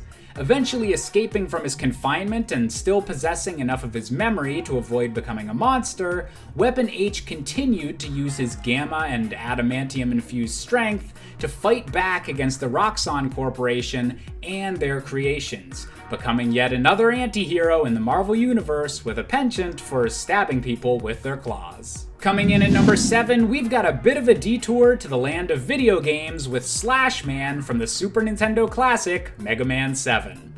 As I've already mentioned, Wolverine and the X-Men were huge in the 90s, and their popularity can be seen in references even in Japanese video games of the era. One of the biggest examples is Slash Man from Mega Man 7, one of the primary boss characters that wields a familiar-looking triple claw alongside some rather obvious robot sideburns. Furthermore, his level in the game takes place in a jungle, highlighting a connection to beasts, and with dinosaur enemies that could even be a reference to Marvel's Savage Land. Slash Man is an intense boss fight that definitely feels like you're fighting with an angry X-Men. Coming in at number 6, we've got the villain Deadlock from the Youngblood comic series. If you take one look at this guy, you can obviously see exactly who inspired him. He's practically just a Canadian flag-colored version of Wolverine's most iconic costume. While Deadlock does have some features that allow him to stand apart, such as his beast-like fighting style being due to the fact he's part vampire rather than a mutant, At the end of the day, he's a pretty blatant example of a slightly edgier Wolverine, but without even a completely new design to go along with it. Just a bit of a palette swap. So honestly, if these two wound up meeting in a fight, I'd probably have to put my money on Wolverine. Coming in at number 5, we have Rosabelle Mendez, aka Pantha. Introduced as a new member of the Teen Titans during a period where the X-Men had just recently overtaken the Teen Titans in sales, Pantha was a blue and yellow wearing berserker with anger issues and a mysterious past, complicated by a secret government organization experimenting on her. Sound familiar at all? And while Pantha was a powerful addition to the team for the 90s and early 2000s, she's one of the few comic book heroes that died during a major event and then never got resurrected, meaning maybe DC realized her backstory was just a little too similar to everyone's favorite Canadian berserker. Number 4, Bloodstorm. Bloodstorm is an alternate version of Aurora Monroe, who was also once known as Storm. She was a member of the X-Men up until she was taken by Dracula, who intended to make her one of his vampire brides. While he succeeded in turning her into a vampire here, she proved too strong for him to control, and she ultimately overthrew and defeated him. Later on, Storm would also face Dracula again in a final showdown, where she would succeed in killing him. Her powers are those of Storm of Earth 616, the main continuity, but in addition to that, she's also a vampire. As such, she can use her powers to turn others into her thralls, make them do her bidding, as she did with Kitty Pryde, who had previously tried to kill her old friend and mentor. Kitty was very much like, no vampires, I don't like it. She also possesses all the skills Storm normally has when it comes to her thievery skills, and presumably some of her fighting skills as well. As a vampire, Bloodstorm also possesses superhuman strength, speed, durability, and shape-shifting powers. She can turn into mist. Number 3, Goddess of Thunder. This alternate version of Storm comes from the multiversal patchwork world known as God Emperor Doom's Battle World. Here Storm wields the mystical hammer known as Stormbringer. She ends up becoming one of the members of God Emperor Doom's elite police force known as the Thor Corps. Even gaining a place on this team is a huge accomplishment. This version of Storm, I believe, still has her own standard powers, but also wields the power of Stormbringer, making her extra electrifyingly powerful. Not only that, but she should get extra power points for just how epic and badass this version of her looks. I love this character design. Number 2, Storm, Goddess of Thunder. Our previous Goddess of Thunder isn't the only one to exist out in the multiverse, by the way, and one of the realities we get a glimpse into through millennial visions, this one being classified as Earth 1027, Storm became more attracted to violent elements of nature, preferring to spend time in the eyes of hurricanes, tornadoes, and storms. She ends up falling in love with Thor, which created a conflict with Tarine, who also loved him. Thor would ultimately be forced to kill Tarine as she was driven mad by Loki's mischievous magic and, well, attacked. As such, Storm would inherit Tarine's hammer and become known as the Goddess of Thunder. Number 1, Storm Phoenix. This version of Storm appeared in the What If story, What If Storm Had the Power of Phoenix. It was featured in issue 79 of the first volume of What If from 1989. Here Storm ends up as the Phoenix instead of Jean, after she creates a tornado to save the shuttle she and her fellow X-Men are as it hurtles down towards Earth from outer space. The real Storm, like Jean, ended up gravely injured and basically comatose, kept in a pod under the sea, while the Phoenix took her place, becoming a sort of an imprint of her and itself melded together, the Storm Phoenix. The Storm Phoenix was all powerful, but while Aurora was fair, just, and compassionate as a person, the Storm Phoenix eventually became cold as ice and cruel to those who disobeyed her laws while she ruled over Earth. Initially, life was basically like a paradise, but as her punishments became more and more unforgiving, the world slowly became a hell where those punished and those even in the vicinity were killed by vicious storms that the Storm Phoenix would unleash on them.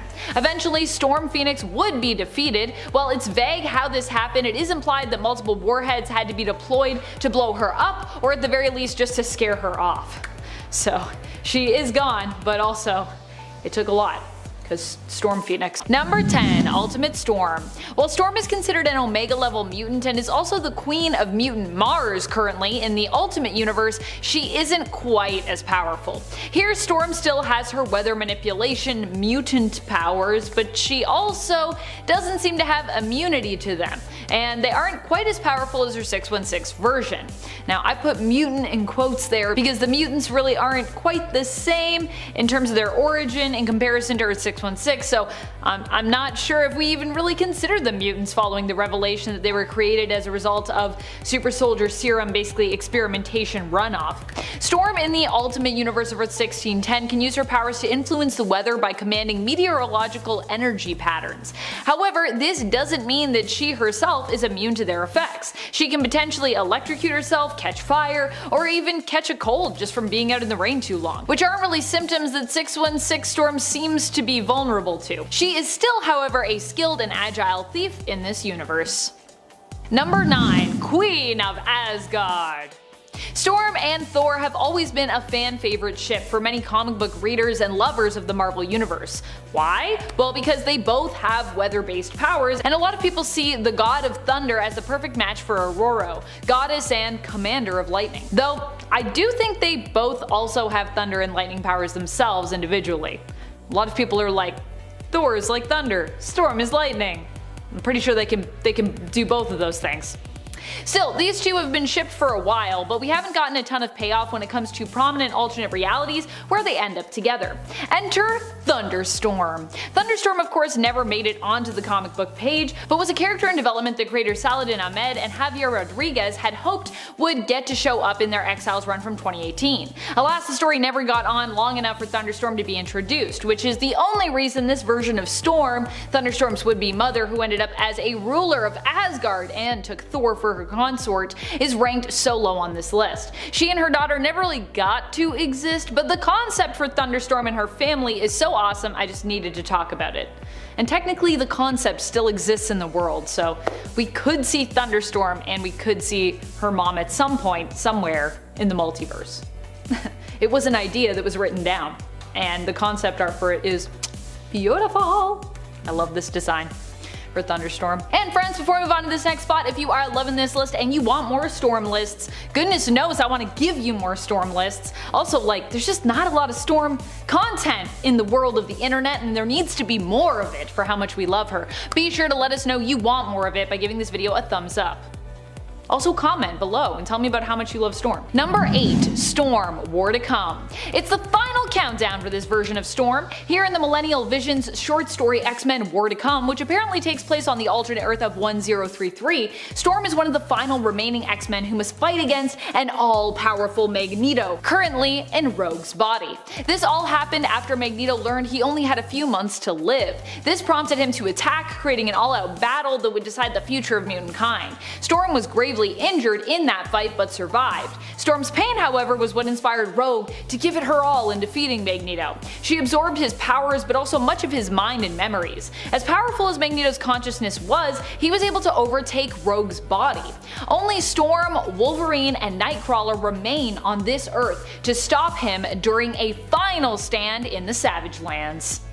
We don't know how that went, but we can assume it went well because Storm was among the 3 that survived, so sounds like it's gonna go well to me. Storm, Wolverine, and Nightcrawler also sounds like a good OP team. Number 7, Mangaverse. There are kind of a couple different versions of Storm when it comes to the Mangaverse, but the one that I like the best is the one who is an all-powerful witch. She is not only a mutant but also a powerful magic user here who was once in a powerful coven with Amanda Sefton.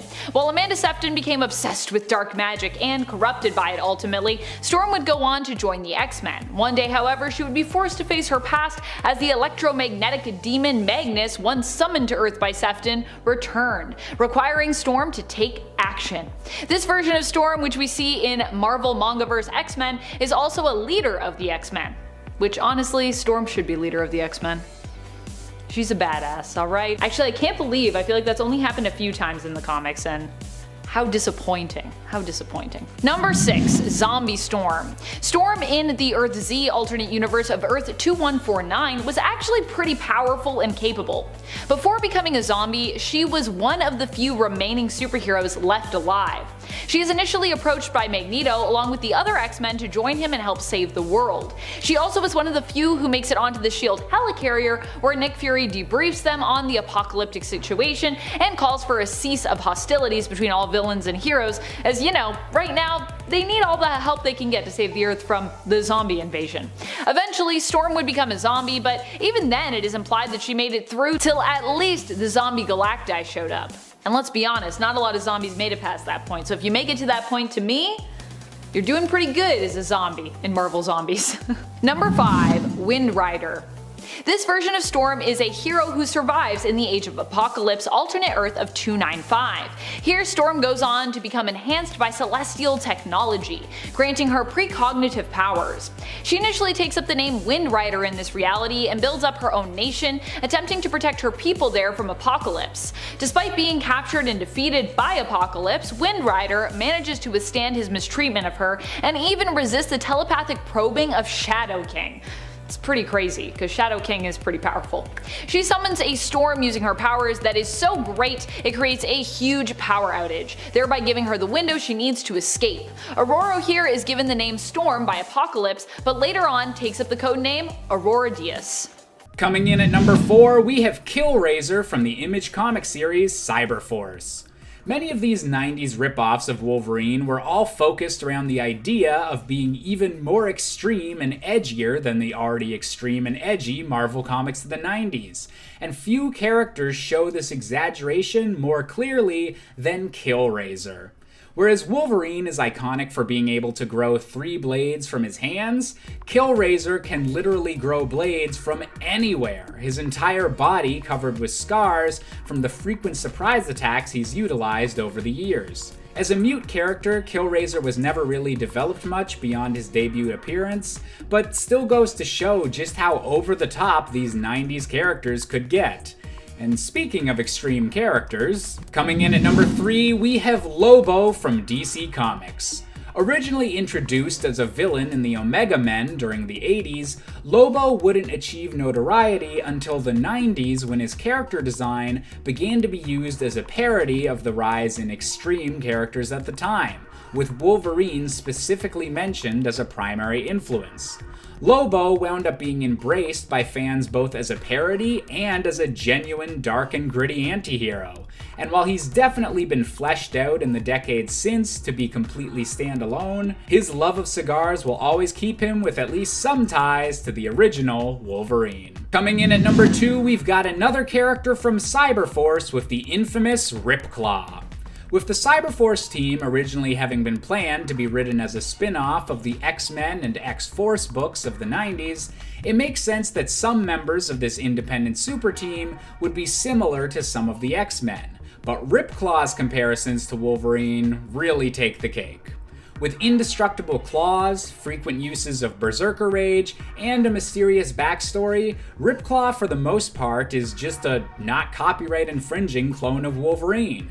However, Ripclaw has since gone on to be an example of a prominent early Native American superhero, with stories focusing more on his unique heritage and ensuring that Ripclaw can be known for something more than just a Wolverine ripoff. And finally, coming in at our top spot, we have Daken, the son of Wolverine.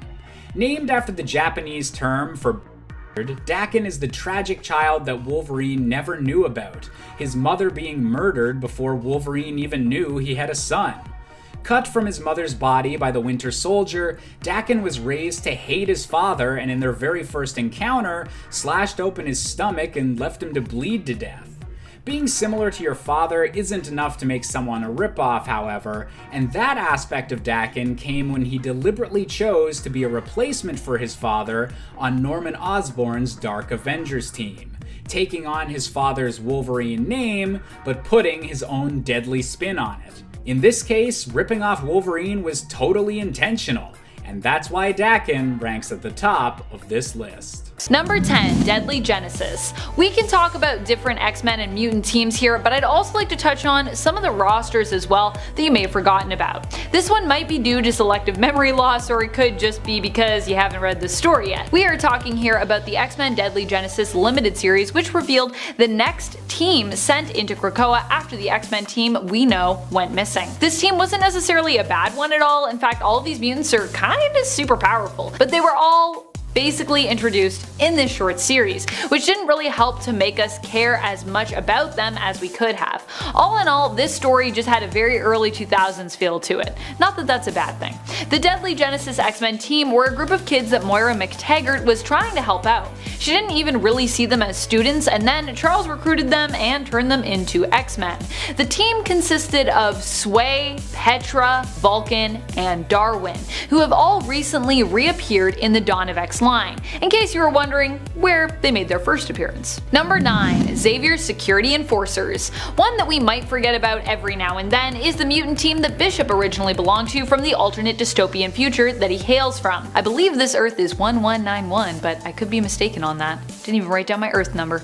Bothers me. This mutant team is known as the XSE, which stands for Xavier's Security Enforcers. If you know Bishop well and you're a big fan, you likely know this team well, but for those who are new to the character, you might not know about this group of enforcers. The point of the team that Bishop was part of was to preserve the long-dead Professor Charles Xavier's dream, where mutants and humans could exist in harmony, living peacefully together. Bishop has even been known to wield specific future equipment, which he got from XSE, although we haven't seen them in a while.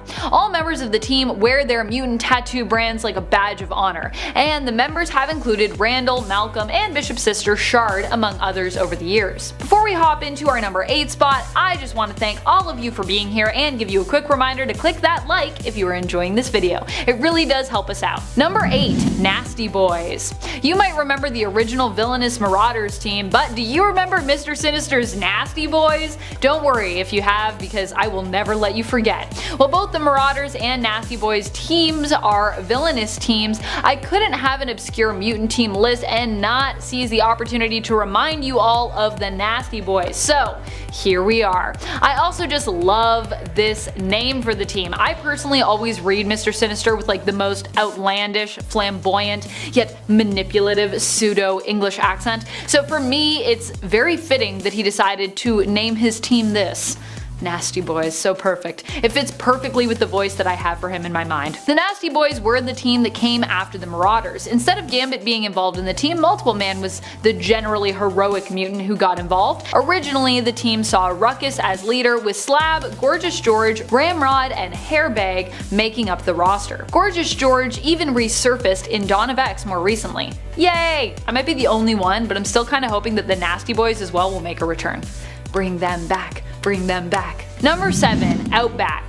When it comes to X-Men rosters as teams, one of the best but shortest running roster is the Outback team. This era for the X-Men team lasted less than 25 issues, but was still so good that people still talk about it today. Now, if you missed this one and you've never heard of it, it's one that you actually probably should read. Not one of my silly points, more one of my serious and beloved forgotten teams on this list. The team started off in issue 229 of Uncanny X-Men, with Storm, Wolverine, Rogue, Colossus, Dazzler, Longshot, Havoc, and Psylocke on it. We'd also see Jubilee introduced during this roster's time together.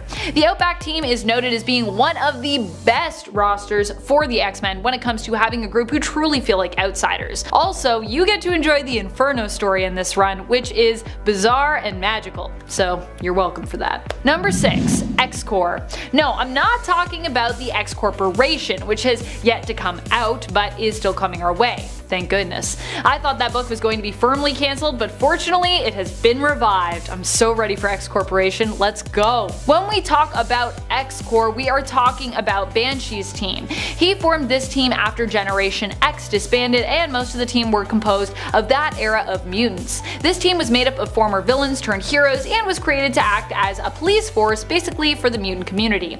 Joining Banshee were the Blob, Avalanche, Fever Pitch, Jubilee, Husk, and M, aka Monet.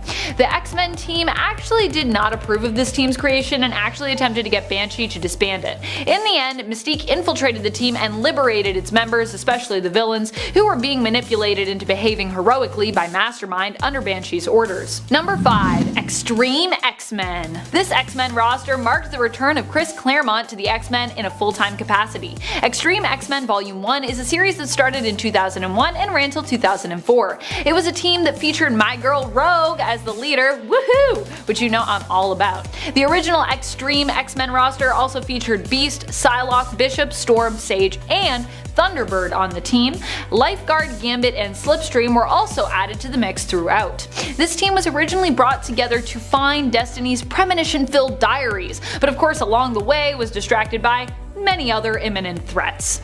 As you do when you're on an X team. Number 4. Generation Hope. This one is from the 2010 series Generation Hope and was under Cyclops' banner ultimately following the events of Regenesis. Though the team itself was led by mutant messiah Hope Summers, and its roster consisted of No Girl, Pixie, Primal, Sebastian Shaw, Transonic, Velocidad, and Zero at that time. Though originally Hope's team started pre-Regenesis as just being 5 mutants including Hope herself, with Velocidad, Oya, Primal, and Transonic on the team. The team was a search and rescue group who were brought together as they were acknowledged as being 4 of the 5 lights on Cerebra. Hope basically triggered the rebirth of the mutant gene, activating these mutants. The 5th light was what they sought and kind of why they came together, heading to Tokyo, Japan. Zero was the mutant they sought, who would eventually join the team, although originally would be antagonist. Number 3. X-People. You probably forgot about this team just because their name is,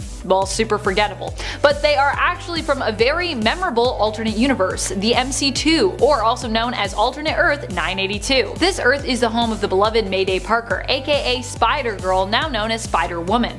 But you know what's not so memorable from that universe? Their version of the X-Men. I mean, I get that X-People is meant to be gender neutral, more inclusive, but is that really the best name they could come up with? There has to be something that isn't X-Men that is better than that. I mean, I know there is because we have dozens of other X teams with the letter X in them that are way more catchy than X-People. Because of the Earth it is set in, X-People is a team of originally younger mutants who are now older and taking on the role of leaders, mentors, and teachers. Actually, here Jubilee is the team leader, with her core team roster including Simeon, Angry Eagle, Torque, and Spanner. Number 2. Factor 3. Factor 3? That sounds like some kind of toothpaste. This is another villainous team composed of mutants but led by an alien known as Mutant Master. You might not remember it because it was only around for a few issues and also first appeared way early on in X-Men issue 28 back in 1967. This team popped up a few times and would often force mutants into doing their bidding, often mind-controlling Banshee to attempt to kidnap or help kidnap Professor X. What a wacky time it was. Fortunately, in issue 39, Factor 3 was defeated for good and hasn't bothered the X-Men since. So we haven't seen them for a really long time. Number 1. Lightning Force. This X-Men team comes to us admittedly from an alternate reality, which might be why you've never heard of it before. But once you learn about them, you'll likely wish they had remained forgotten. Lightning Force is an X-Men team that we come across in the Exiles, who themselves belong to Earth 597. They are basically the alternate Excalibur team from their reality, a reality where the Axis won World War II. Think you know where we're going with this. Their roster is almost as surprising as the whole idea for this team. We have Herr Xavier, who helped to create the team through experimenting on them. Yikes. And leading the team, we have Hauptmann England, aka Captain Britain, with Magon, aka Gloriana, Shadowcat, and Nightcrawler. Also, if you were wondering, yes, Kitty Pryde is still Jewish in this reality, which yeah, makes her character's history here pretty dark. Number 10. Origins. Why not start at the beginning? Let's do it. Ultimate James Howlett first appeared in Ultimate X-Men issue 1 back in 2001. Now his combat days began as a paratrooper for the Canadian Army during World War II. He was part of the invasion of Sicily, and funny enough, that's actually where he met Private Nick Fury and Private Fisk. Now Fisk got hit by a bullet, and then the 3 of them were all taken away. They were captured, even though James was from a different unit. He was from Canada. He just got roped into it. So that's where they all got put into the Weapon X complex and were under experimentation by Dr. Abraham Cornelius. Now luckily James got out of there. The other 2 though, they were tested on to become this new Captain America. They were the test subjects of the new serum. But if you want to hear more of that Ultimate side, check out one of our playlists. We explain quite a bit of it. So yeah, in the Ultimates, Nick Fury is a super soldier. How cool is that? But Wolverine got out of there. He didn't want to be part of it. Well, he kind of got out of there. He got really, really close until a stray bullet hit him last second, and then everybody was in shock as he healed himself. So they dragged him right back in and they're like, well, we gotta do some tests. What's going on here? So we got this mutant ability down the road, whereas main Wolverine was just born a mutant. So key difference right there. Number 9, Mutant Zero. So Dr. Cornelius was super into this guy, and then during these experiments, because obviously they wanted to pick him apart and see what the hell just happened, during these experiments they discovered this gene that when it's activated, gives you superpowers, basically. So he came up with the term for them. He called them mutants, which is a great word, gotta admit. And James Howlett was mutant number 1. Well, actually, Mutant Zero was his term. Now, the genome was spread around the planet over time, causing a few more mutants to pop around, just a few of them. And also, those scientists who like to experiment on James and others, they got what was coming eventually, because a mutant boy down the road had some Weapon X scientists as parents, and when he found out how they were treating James and others, well, he took out both of his parents and set James free. Yeah, that little boy was Magneto. The Ultimates are sick. And before we continue on with this list, if you want to go ahead and give this video a thumbs up, that would be really helpful for us. Or if you're feeling good today, maybe you want to hit that subscribe button. I mean, no pressure, but it's right there. Thank you so much. Let's get right back to the video. Number 8, Weapon X. So yeah, that whole thing with Eric was a big deal, but Wolverine was actually recaptured later on, this time by Colonel John Wraith, who was not fond of mutants at this point. There were a few of them and he was like, okay, this has gotten out of hand. And at this point, John was also the new head of the Weapon X program. So they wiped Wolverine's memory and gave him the name Logan. And this is where things got real for James, more real than before. This is when he was tortured. The other guy who was there, who was also getting tortured, his name was Victor Creed. And Victor was getting on his nerves the whole time. And this was when the adamantium was bonded to Logan's skeleton. So a lot of things happened during this time as well at Weapon X. So he was a mindless brute, and things took a turn one mission when he was deployed in the desert during the Gulf War. The truck got ambushed and Wolverine was let loose. This insane, mindless mutant weapon. No big deal at all. So he wiped out everybody. He took out every single member except for one guy, Nick Fury. He didn't take him out, he saved his life and carried him all the way to base because part of him still remembered meeting him early on in his life. Nick Fury actually recognized him as well and then came back later to set him free. What goes around comes around. Number 7. Brotherhood of Mutant Supremacy. So Magneto, of course, becomes an evil ruler in this universe as well, and he and Charles once shared a dream about creating a safe haven for mutants called the Savage Land.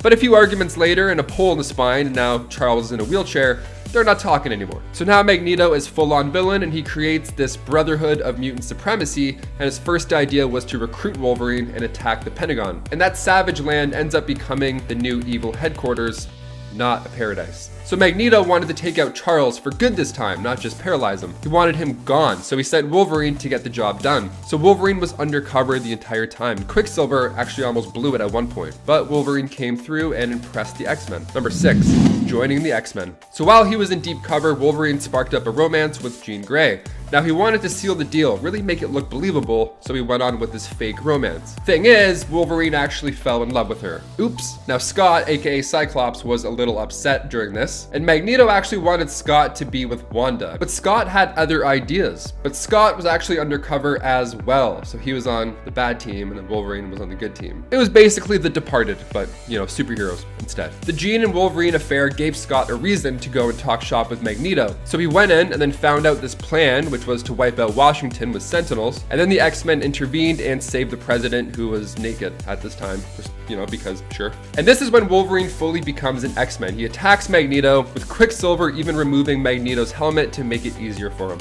So everybody came around and joined the good team, which is great. And then a page later, Wolverine is now in his new, much cozier home. And their first mission as the new X-Men team with Wolverine was to head back to Weapon X as a team to get some answers. Number 5, jealousy. Now this Wolverine gets pretty jealous as well. He takes things to a new height when he discovers that Jean Grey truly loves Cyclops. So Logan now wasn't a fan of Cyclops. There was this deep rift growing between them. So Charles was like, hey guys, why don't you both go to Savage Land together and work it out? As dudes, couple dudes working it out. You can talk, throw rocks, whatever. They did not work it out. They got into a huge fight, and what happened really was Wolverine let Cyclops fall to his death, in order to get Jean back. Cyclops survived because, you know, of course he did, and he exposed Wolverine to the crew, but Cyclops didn't blast him with his visions. No, he just blasted him with words. So he let Wolverine stay on the team, and this whole time Wolverine just sat and felt guilt. He was like, damn, maybe I am not a good friend after all. Interesting. He started to become a leader, and he let his past self die. He became a role model for the younger X-Men, like Rogue, and then he ended up becoming pretty good friends with Cyclops, even though, you know, he threw him off a cliff and all. Number 4, Sabretooth. So yeah, maybe you're wondering what ended up happening with that other insane guy, Victor. Well, when the team first went back to Weapon X, they came across Wraith and Sabretooth. Now, Sabretooth did one of the worst things ever at this point. He burned the files on Wolverine, literally just destroying his past right in front of him. And this leads them to their first violent conflict. They go back and forth, throwing each other into trees, and Sabretooth thinks that he's got him at one point. He's got him underwater, so he's holding Wolverine's head underwater, and he's questioning how exactly a healing factor will fix a suffocated brain, which is a great question. He's like, oh yeah, you hear that popping in your nose? That's your brain cells exploding. Now, it's cool, except Wolverine's underwater this whole time. He probably didn't hear any of this monologue, but it's still cool. But Wolverine's got that healing factor, which is probably stronger than we think. Number 3, healing factor. Ultimate Wolverine has been known to have a weaker healing factor than our 616 Wolverine, but it's kind of his main thing. I mean, Ultimate Wolverine can regenerate his body tissue so well that at one point, believe it or not, Wolverine was stuck under an iceberg, and the only way he survived was to bank on that healing factor, and he ate himself. The dude ate his arms, like he ate his body. It's like 127 hours, only, you know, he's fine. He just has to eat good. He ate strips of his own arm because he had to. I mean, he can grow it back, so it's not too horrible. No, that's still pretty horrible, actually, now that I think of it. Superheroes are wild because this opens up the meat dimension theory, which is just a blast. If you haven't heard of it, I strongly recommend you Google it after this. All this regeneration, where does the meat come from? Where does it go? Can he eat forever? What's going on? Question for you guys, if you could regenerate your cells and you were stuck, would you do it? Would you eat yourself? Let us know in the comments. That's a weird thing. Let us know in the comments though. I'm still curious. Number 2, adaptable. In Ultimate Wolverine vs. Hulk, it was said that Wolverine's power might be the survival ability. It's like his main thing.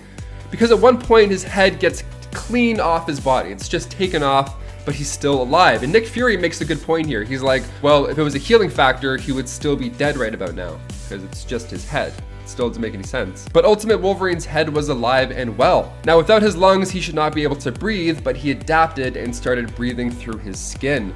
So he's adaptable in the most ultimate way. Number 1, combat. So the way he's able to fight off Sabretooth after being held underwater is just by going right in between the legs. He fights dirty, claws are out, he's doing what he has to be done. Wolverine says, hey, at least I have enough brain cells left to cover my family jewels in a fight. And I gotta tell you, that's a great call. Also, that's a great sentence to say right before you toss somebody off a cliff. This guy loves tossing people off cliffs, eh? Wow. So the ultimate combat is a bit more dirty, a little more rough than his 616 counterpart, I'd say. But that's because he kind of has to be, because his healing factor isn't as strong as a 616, and even his adamantium skeleton is not that helpful. Adamantium is weaker in the Ultimate Universe, fun fact. But even so, one time Magneto ripped his skeleton out of his skin and Wolverine had to regrow his entire body back. That's the most painful thing I can imagine. I still don't want that to happen, healing or not. I would fight dirty even if my bones were made of adamantium and even if my skin still came back out of nowhere. Because pain is still pain, and I don't want any of that pain. No, no siree. Number 10, Ren Duran. Ren Duran, which sounds kind of like Duran Duran but isn't, is Logan's daughter from an alternate universe. Her mother was a sorceress known as Sylvie Darkness, and she grew up in a family with a strong lineage of magic users. She herself has both a healing factor and magical abilities, which allow her to open portals. Her bone claws seem to also be imbued with mystical energy as they glow. Ren made her first full appearance in 2019's Marvel Comics Presents issue number 5. Number 9, Shadow Stalker. Are you ready for the mongrels? Cause they are coming! Coming for Wolverine's head, that is. The mongrels were a group of Wolverine's children who all kinda had a personal vendetta against him, many of them being abandoned by him. They were convinced by Daken to become a group known as the Mongrels, who were trained by the Red Right Hand to become assassins and take on Wolverine. Shadow Stalker was one member of the Mongrels who didn't even get a name. We also don't know who her mother was, but she had a very interesting look when it came to her costume, sporting a weird mask with flail-like hair tendrils, like a flail ponytail.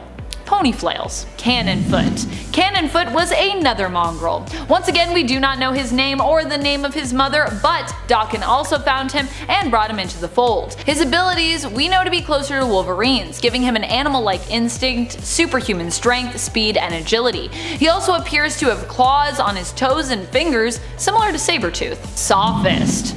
All we think we know is that Sophist is likely Mexican. He is also a member of the Mongrels. Once again, we do not know his mother's name or his name. We know that he wears a luchador mask and enjoys shouting out battle cries in Spanish though. He often fought with a chainsaw strapped to his arm, hence his mantle of Sophist. Gunhawk. Gunhawk became the leader of the Mongrels. He actually got a name, and so did his mother. Yay! His name is William Downing, and his mother was Dolores Downing. She is believed to be a Canadian woman, though the story of her and Logan's relationship still remains pretty unknown. Downing's mother died of old age, so it's likely that she and Logan met a long time ago. And Downing himself is not a young man. He takes the name Gunhawk, inspired by the famous Western gunslinger of the same name. He doesn't appear to have any powers, but he is an expert strategist and skilled combatant. Like the rest of the Mongrels, William died fighting his father. Wolverine gave them the option to surrender, but they refused. Later on, Wolverine would discover that the team was composed solely of his children and buried them feeling great sorrow and remorse for being made to kill them. Wolverine just has such a tragic story. Everything that happens to him is terrible. Number 5. Emiko. Emiko is the adopted daughter of Wolverine. She first appeared in Uncanny X-Men issue 181, where her mother was killed when a dragon from Battleworld rampaged through Tokyo. True story. Wolverine agreed to look after Emiko as her mother lay dying, worried for her daughter's safety. Wolverine promised to raise her as his own, and well, that's kinda what he did. Well, it was mostly his fiancée Mariko who raised her, as Wolverine of course was often busy with X-Men missions. After Mariko was assassinated by the Hand, Emiko ended up in the foster system. When Logan learned Emiko's foster parents were not taking proper care of her, he removed her from their care and asked his friend Yukio to look after her. Seeing as how Emiko has spent most of her life raised with Clan Yoshida, although she does not have any powers just yet, she is trained in the martial arts. She's even teamed up with Wolverine and Yukio at the end of issue 303 of Wolverine.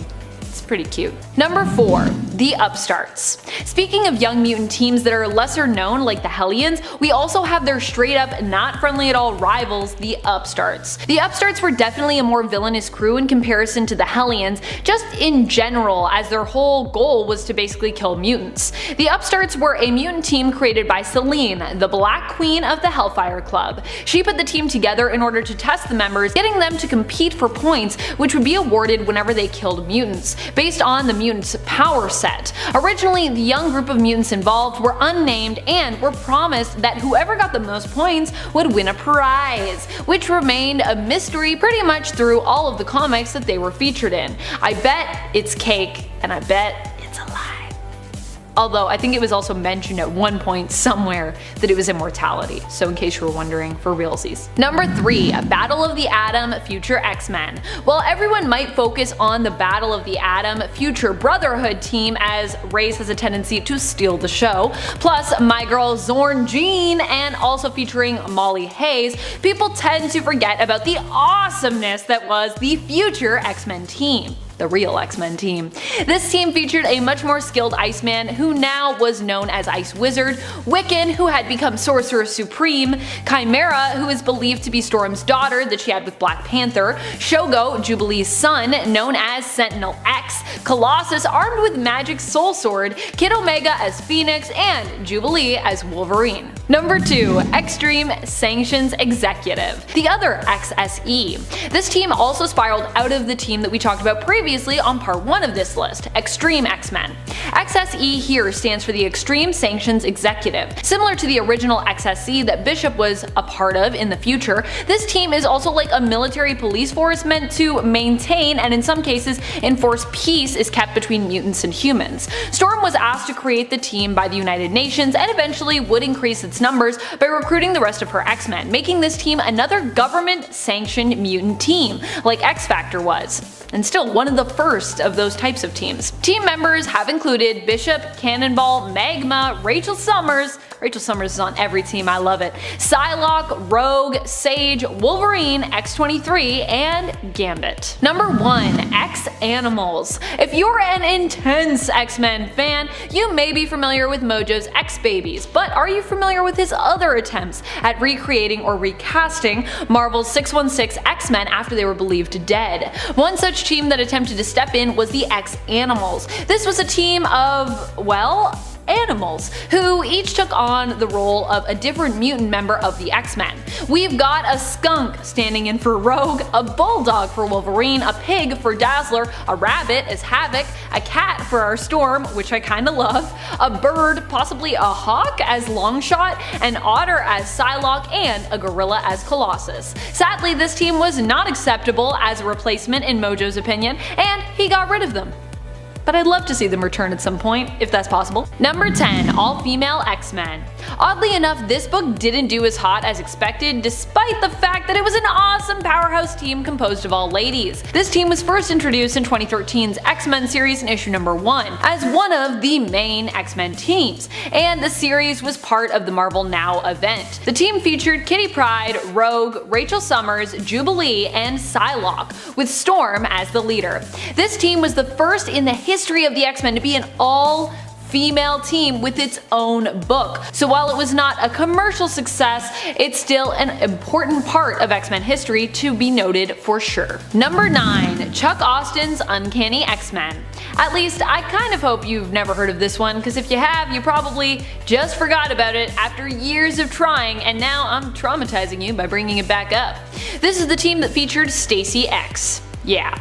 I like Stacy X, but I can also see why her character and this run were super problematic.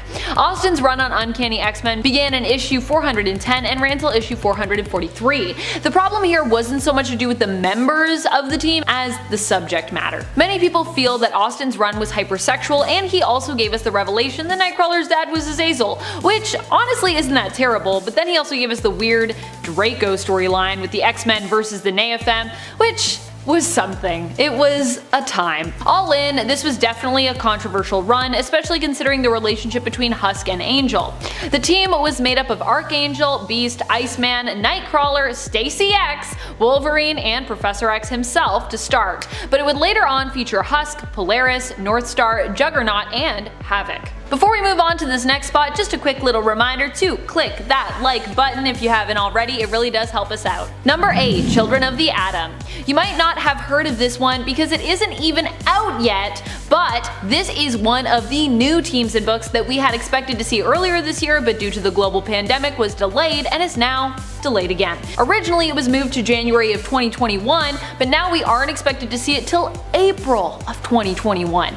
Boy, that is a long wait. But just because they aren't around yet doesn't mean we can't talk about them. And if you haven't heard of this team yet, you might want to keep your eye out for when their book is released. Children of the Atom is a team of new teen mutants who are basically X-Men superfans and are trained by these very famous original mutants. Technically, the X-Men team was never meant to exist in Krakoa, as was just revealed recently in the comics, despite them having their own book as part of the Dawn of X line. I know, it's a little confusing. So it'll be interesting to see how the Children of the Atom, who are being advertised as kind of X-Men sidekicks, fit in exactly. In a world where, you know, there's not really supposed to be X-Men? Well, we have yet to meet the members of this team. We do know some of them not only have similar costumes to the classic X-Men, but also have similar powers. Number 7. Hellions. No, not that Hellions. This Hellions. In fact, Empath's look in the new Hellions was a throwback to the original Hellions team outfits. Empath was also an original member of the team. Before we saw the team revived in Dawn of X, they were Emma Frost's team. Basically her version of a teenage mutant team similar to, well, the New Mutants. We're also a Teenage Mutant team. Every time I say Teenage Mutant team, I just want to say Teenage Mutant Ninja Turtles, but that's not what we're talking about. although they are also a teenage mutant team. In comparison to the new Hellions, these Hellions were not as crazy, but were somewhat troublemakers, who had an ongoing, sometimes friendly rivalry with the New Mutants themselves. The team consisted of Empath, Beef, Bevatron, Cat's Eye, Roulette, Taro, Thunderbird, Jetstream, and Firestart. The team was first introduced in New Mutants issue number 16 in the 1980s and was disbanded in 2009 in the comics after most of them were basically slaughtered, victims of a surprise attack. The team has returned since, but the new Hellions team only shares one member of the original roster, Empath. Number 6. X Corporation. Many people may have forgotten the existence of X Corporation since the organization was destroyed and became defunct back in the early 2000s, but they are coming back, so it's a pretty good time to remind everyone of their existence. Reminder, X Corp is still a thing. This actually just happened in the comics during the Empire event when we saw for certain that Xavier had revived the X Corp and that Monet and Angel seem to be running this branch of mutant affairs. X Corp in the past has been a non-for-profit organization working to help mutants in their fight for rights in less bold ways than what the X-Men are usually up to. It also provided a place of refuge for mutants who needed it, until the global organization had their various branches targeted and blown up around the globe following the events of M-Day. X Corp will be getting their own book in the Dawn of X line, which I am way too excited about. I just want to see Angel get a moment in the spotlight, you know? Many believe the book to have been cancelled, but Jonathan Hickman actually confirmed early in December that it is still very much a go. Number 5. X-Men The End.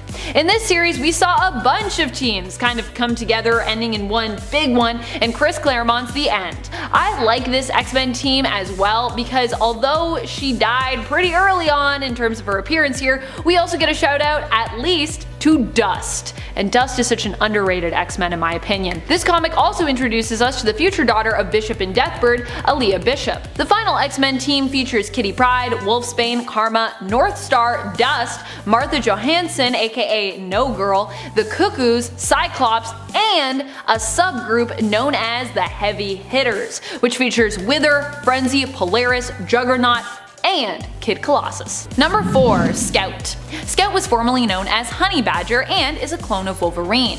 She was also created using Wolverine's genetic material and that of geneticist Sarah Kinney. She is one of 10 clones created in this vein who are often referred to as the Sisters.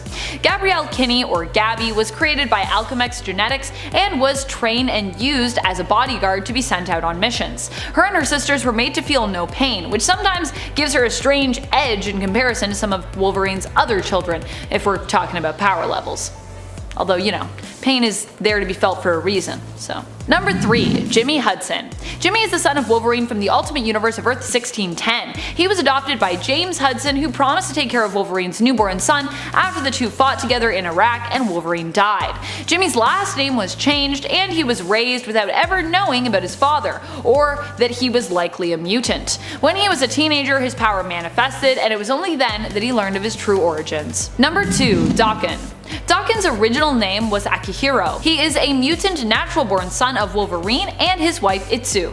Itsu herself was very pregnant with Logan's child when she was murdered by Bucky Barnes during his time as the assassin known as Winter Soldier. It was later revealed that Itsu's unborn child did not perish, but was instead cut out of Itsu's womb and retrieved by the villain Romulus. Romulus later left the baby on the doorstep of a wealthy Japanese family, who took the baby in and raised him as their own. The family named him Akihiro, but the servants referred to him as Daken, meaning mongrel, because of his mixed racial appearance.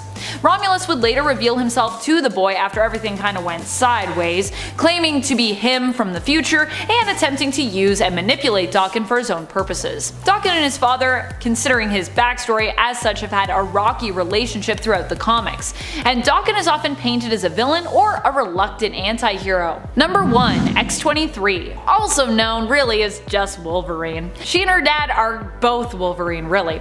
Laura Kinney is technically the genetic twin of Wolverine. She was created when Facility tried to create a clone of Weapon X to use well, as a weapon. Sarah Kinney, an acclaimed geneticist, was brought in when Xander Rice failed to replicate the adamantium bonding procedure on any of his subjects, who all died during the process. The genetic sample that Sarah was attempting to use to clone Wolverine with was damaged, which prompted her to suggest making a female clone instead of reconstructing the genetic sample artificially, which would take years. When Dr. Sutter and Xander Rice refused to agree with Kinney that this was the best way to proceed, she rebelled and decided to go against their wishes, moving forward with her version of the project. In the end, she was forced into being the surrogate mother for baby Laura and regretted her earlier views of seeing this being as only a weapon instead of the true miracle of life that it was. Laura would grow up to be X-23 and would eventually escape the facility and track down her genetic father, Wolverine. Number 10. Dirty Bomb Wolverine. Why does this sound like some sort of sexy nickname for Wolverine? It really is not. Instead, this alternate version of Wolverine is an empty clone that was created in the current Wolverine series and used to basically burn vampires loyal to Dracula from the inside out. This all went down in a battle in the effort of freeing Omega Red from Dracula's hold over him, while also getting back at Drac, who was attempting to get his hands on Wolverine so he could use his blood to allow his own vampire army to walk around during the day, making them obviously much more powerful. Omega Red's plan to stop Dracula was to give him what he wanted, which meant making a clone of Wolverine who was gene edited to have blood that was thick with photonic cells, similar to the ones found in plankton, which produce their own luminescence. Basically, the blood of the Dirty Bomb clone Wolverine then had the opposite effect on the vamps who consumed it, meaning they would be burnt from the inside out as opposed to being able to walk in the day. Having a gene edited clone of Wolverine is a frightening prospect, and a clone who is used simply as a decoy and bomb is pretty morally scary. And then there is the added factor of how it made the vampires feel to learn of it. And I'm sure that they were properly terrified before they were all killed. Minus Dracula, of course, who got away in the end, like he always does. Although the mutants won the battle in issue number 12 of the current Wolverine series, they did not win the war. Still continues with the Vampire Nation. Number 9. Darkclaw. If you find the Batman scary, and I mean, who doesn't? He is often drawn with the intention of looking intimidating and scary enough to strike fear into the hearts of goons and villains all across Gotham. Then take a seat, because Darkclaw is definitely going to spook you a bit here. Darkclaw comes to us from the Amalgam universe, where he was created as a cross between Marvel's Wolverine and DC's Batman, blending together two of the big two's most popular and frightening heroic characters. He's got the backstory and fortune of Batman, but still boasts of the adamantium-coated skeleton and healing factor of Wolverine, meaning that Logan Wayne is not an alternate version that you would want to mess with. And all my ghouls out there, before we move on to this next spot, if you are loving this list and you want more Wolverine lists, be sure to let us know by clicking that like button and commenting down below. Also, if you click like and if you smash subscribe, you can call me Vampy. Number 8. Phoenix. One of the most terrifying versions of Wolverine in terms of what he could be capable of has to be the Wolverine from the alternate future, where Thor ends up as Allfather and Loki wipes out all of humanity, just to make his brother suffer, of course. In this dystopian future, Wolverine himself ends up being chosen to become the new host for the Phoenix Force after his own death. Phoenix Logan was obviously capable of many different insane feats due to him being imbued with, well, the Phoenix Force, even managing to save Loki from the Celestials. Pretty impressive. However, Phoenix Wolverine would prove to be not quite as scary when facing a future version of Doom, who obliterated him. But Logan, being imbued with the power of the Phoenix Force, meant that he could resurrect, and in order to ensure that Doom would be defeated this time around, he sacrificed himself to empower Allfather Thor's weapon Mjolnir in the continued battle. Also, that would be the one really powerful Mjolnir. It's like Mjolnir with the Phoenix Force. That's crazy. Number 7. Akahiro. Sure, Daken is a character all his own, but I also counted a clone that was used as a dirty bomb against vampires, so I feel like if I do that, it would be really insulting if we did not talk about Akahiro. Daken was an alternate version of Wolverine during Dark Reign, where Norman Osborn basically took over in the comics, where he forged the organization Hammer and his very own Dark Avengers. The Dark Avengers were made up of former and current villains repurposed and remarketed as Avengers replacements. Osborn actually tried to recruit some of the original Avengers after after they'd been disbanded, but of course they pretty much all refused. They were like, we know you're Norman Osborn. So Daken was recruited to be Dark Wolverine on the team, and while Akihiro might not be quite as villainous in the comics currently, at the time he was still pretty much one of the baddies. Daken is a terrifying alternate because he has less of a moral code than his dad, who already isn't known for his light touch when it comes to dealing with his opponents. Daken, like his father, is also a skilled fighter and assassin who was trained since he was a child to become a killer and a weapon for Romulus to use against Logan. Oh, and if you're not familiar with him, he also has pretty much all the powers of his dad. His claws are just a little bit different. Actually, Daken also has pheromone powers, so he's not really more powerful than his dad in terms of skill, but power set, just saying. Number 6, Wolverine Noir. Jim Logan is one of the noir versions of Wolverine that we see in the Marvel Noirverse. Another shows up in the XMen Noir series, but with a different backstory and also kind of a different name. He's a bootlegger, but the one we're focusing on here is a detective. Honestly, a lot of the noir versions of heroes are detectives. But back then in the stories, everyone was a detective, so I'm fine with it. Either way, I personally think that narrative fits Wolverine's power set just a little bit better, being a skilled tracker himself. Jim in Wolverine Noir is part of Logan and Logan, a detective agency that boasts that they're the best there is at what we do. The whole look of the series is very creepy, very noir, and it also draws a lot on the backstory of Wolverine given to us in his origin series, where we learn of how he was mistreated as a boy, his relation to Dog, and his childhood love and friend Rose. In this version of the story, Logan's father is a very religious preacher who often forces young Jim to sit and listen to his sermons while he rehearses them. Number 5, Old Man Logan. Definitely one of the scariest alternate versions of Wolverine out there when it comes to the reality in which he resides. Old Man Logan hails from the alternate reality of Earth 807128. In this reality, it was Wolverine himself who was responsible for the death of the X-Men, as he was tricked by Mysterio into slaughtering all of them when the villains took over and ended up finally winning the day. Flash forward to the future, where Wolverine is old and he doesn't go by that codename anymore because,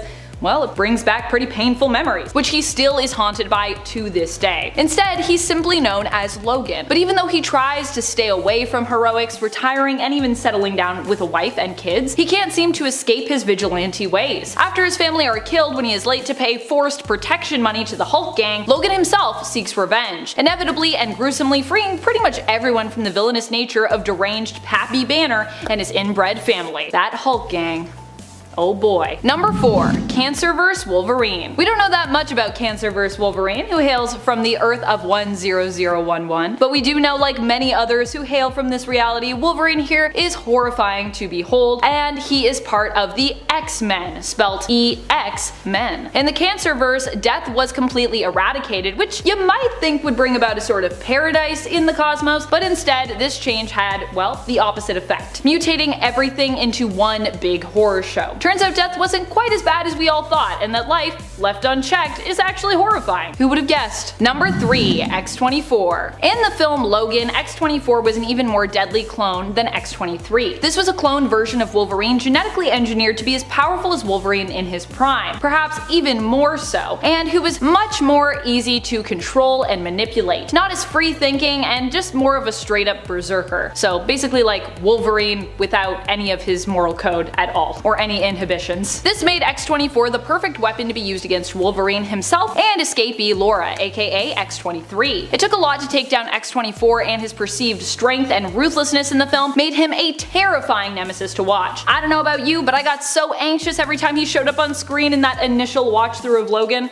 Even when I rewatch it now, I'm like, Logan, no, X-24's coming for you, run! Number 2, Lord of the Vampires. This alternate version of Wolverine comes to us from the What If series, Volume 2, Issue 24. Here, the fate of the world was forever changed when, during the X-Men's battle with Dracula, Storm ultimately decided to remain with Dracula. This changed the course of history forever, as Wolverine and the other heroes were captured and transformed into vampires themselves. However, Wolverine's willpower proved much too strong for Dracula to tame or control, and so he was challenged and later defeated by Wolverine, who then became the new Lord of the Vampires. What's scarier than a Terminator-style clone version of Wolverine? How about a vampire version of Wolverine who rules over all of the other vampires and can turn anyone into his loyal thrall? Number 1, Zombieverse Wolverine. Actually, I feel a little bad that I put the zombies above the vampires in this list, but here we are. I don't know how, but I almost actually forgot to mention Zombie vs. Wolverine on this list. I guess maybe it's just because I'm so fixated on vampires, which I guess makes sense. But it's really shocking considering how emotionally scarring and overall how terrifying I find the Zombieverse in Marvel to be. It's just a real horror show over there. Over on Earth Z or Earth 2149, Wolverine isn't just any old zombie either, but becomes one of the zombie cosmic or zombie galacti, after he and a group of chosen few fight over and successfully devour Galactus's remains. For a long time, this granted zombie Wolverine the power cosmic, so not only was he now a terrifying member of the undead with Wolverine's killer instincts and fighting prowess, but then he also had the power cosmic on top of that. Wow. Number 10. Gwenverine.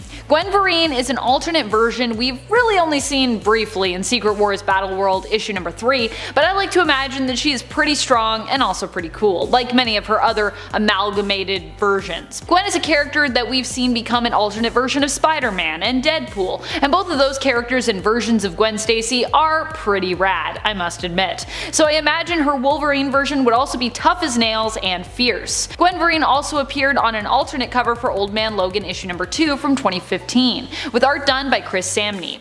If that art is any indication, like her other alternate versions before her, this would probably prove to be a pretty powerful and popular alternate version of Wolverine and Gwen, if, you know, we saw more stuff from her.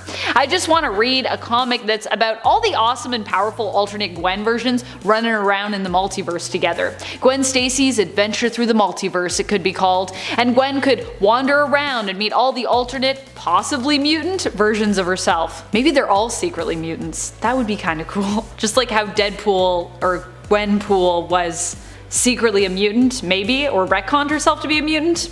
I love that, it's so weird. Number 9. Poison Wolverine. Poison Wolverine is the assimilated version of Wolverine from Earth 22186, who became bonded to a poison. Poisons are basically like symbiotes, except symbiotes are kind of their own thing over at Marvel, so I guess imagine a symbiote, but it's like a different symbiotic alien race. So not a symbiote, and kind of pointy and sharpy instead. Are you with me at all? The poison that bonded to Wolverine and took him over would have his powers and would also be able to use his biomass to shapeshift and give itself extra appendages or tentacles as needed. So this is a version of Wolverine who isn't in control as much, but does still have powers, plus can also shapeshift. Sadly, this version of the character did perish, not because it was defeated per se, but because the head of its hive, the Poison Queen, was vanquished. That's how it works for the poisons.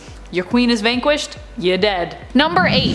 Wolverham. Although he might not seem that powerful, Wolverham of Reality 73174 might actually end up being one of the most powerful? He is like an alternate version of both Spider-Ham, Peter Porker, and of Wolverine. Being that he's also kinda cartoony in origins, it's likely that his powers are similar to that of both heroes, meaning that he has probably a crazy healing factor, his adamantium claws and skeleton, and can pull off all sorts of immensely powerful cartoon antics, with cartoon physics applying to his fights and his adventures.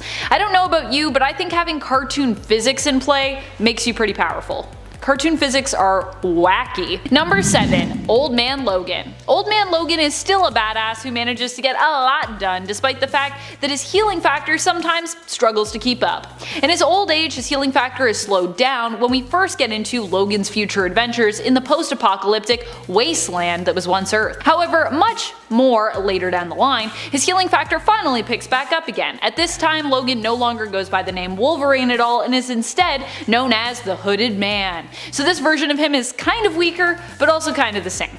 Either way, Old Man Logan also brings years of experience and wisdom to the table, which I think should be worth something extra when it comes to how powerful he is. And friends, before we move on to this next spot, if you are loving this list and you want more Wolverine lists or more mutant lists in general, haha, I love writing mutant lists for you, please be sure to let us know by giving this video a thumbs up and clicking subscribe. Do all the things, woo! Number 6. Diamond Patch. Diamond Patch is the version of Wolverine from Warp World, which of course was made by Gamora when using the Infinity Stones to fold the universe in half. He is the amalgamation of Emma Frost and Wolverine, making him a pretty deadly and stylish character.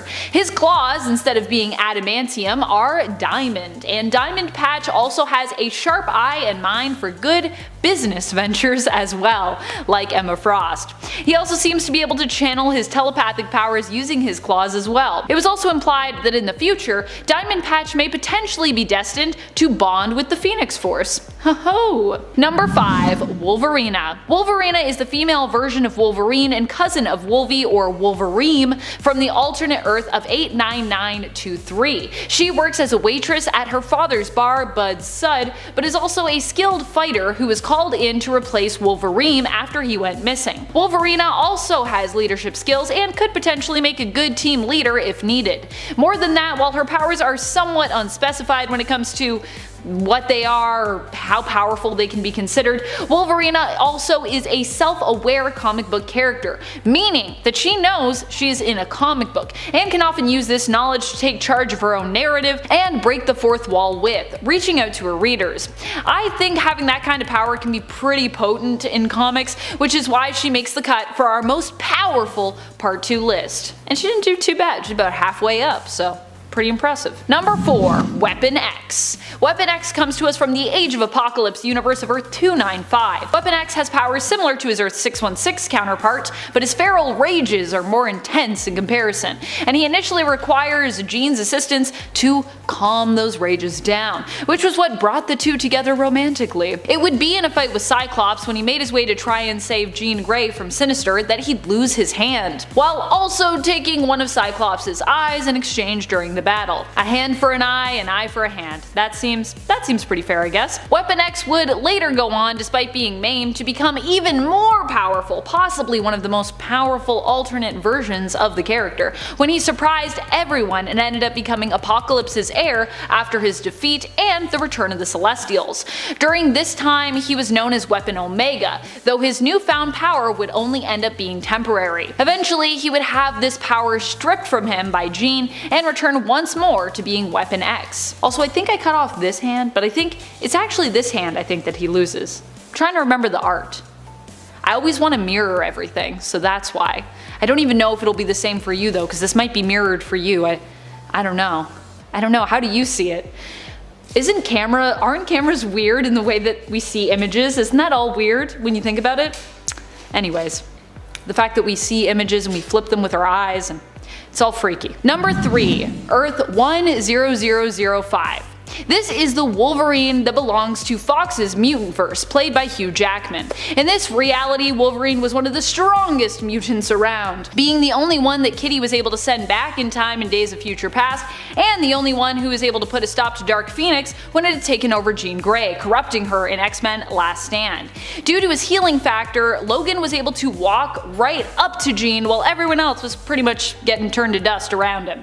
He pressed forward, struggling to reach her, and then used the awesome power of his love for her to calm Dark Phoenix down enough for him to be able to kill her with his claws, bringing Jean back but also killing both her and the Phoenix. Really, really sad. That's some pretty powerful healing factor and some pretty powerful love factor as well. Number 2. Governor General Howlett. The version of Wolverine from Earth 12025 is James Howlett, and he's not just a hero but also holds the position of Governor General to the Queen of England for Canada.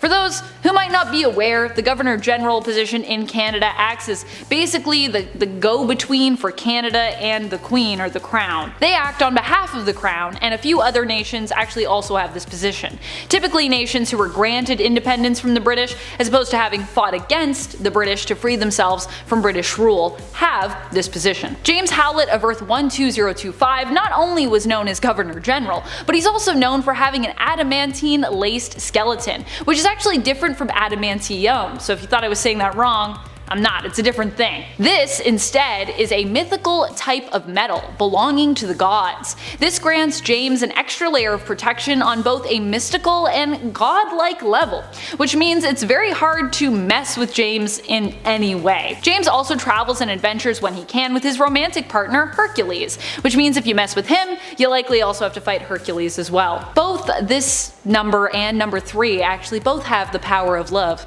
The power of love. Number 1. Weapon Hex. Weapon Hex comes to us from Warp World, which was created by Gamora when she folded the universe in half. Doing so caused all the souls of that universe, of course, to merge together, as we talked about with Diamond Patch, creating combined beings such as Weapon Hex, who is a combination of both Laura Kinney's X-23, aka Wolverine, and Scarlet Witch. She, as such, has the combined powers of both of these heroes, making her pretty OP, possibly even more OP than Amalgam's Darkclaw, though she doesn't have quite as much plot armor most likely. Then again, with those two power sets, she wouldn't really need plot armor.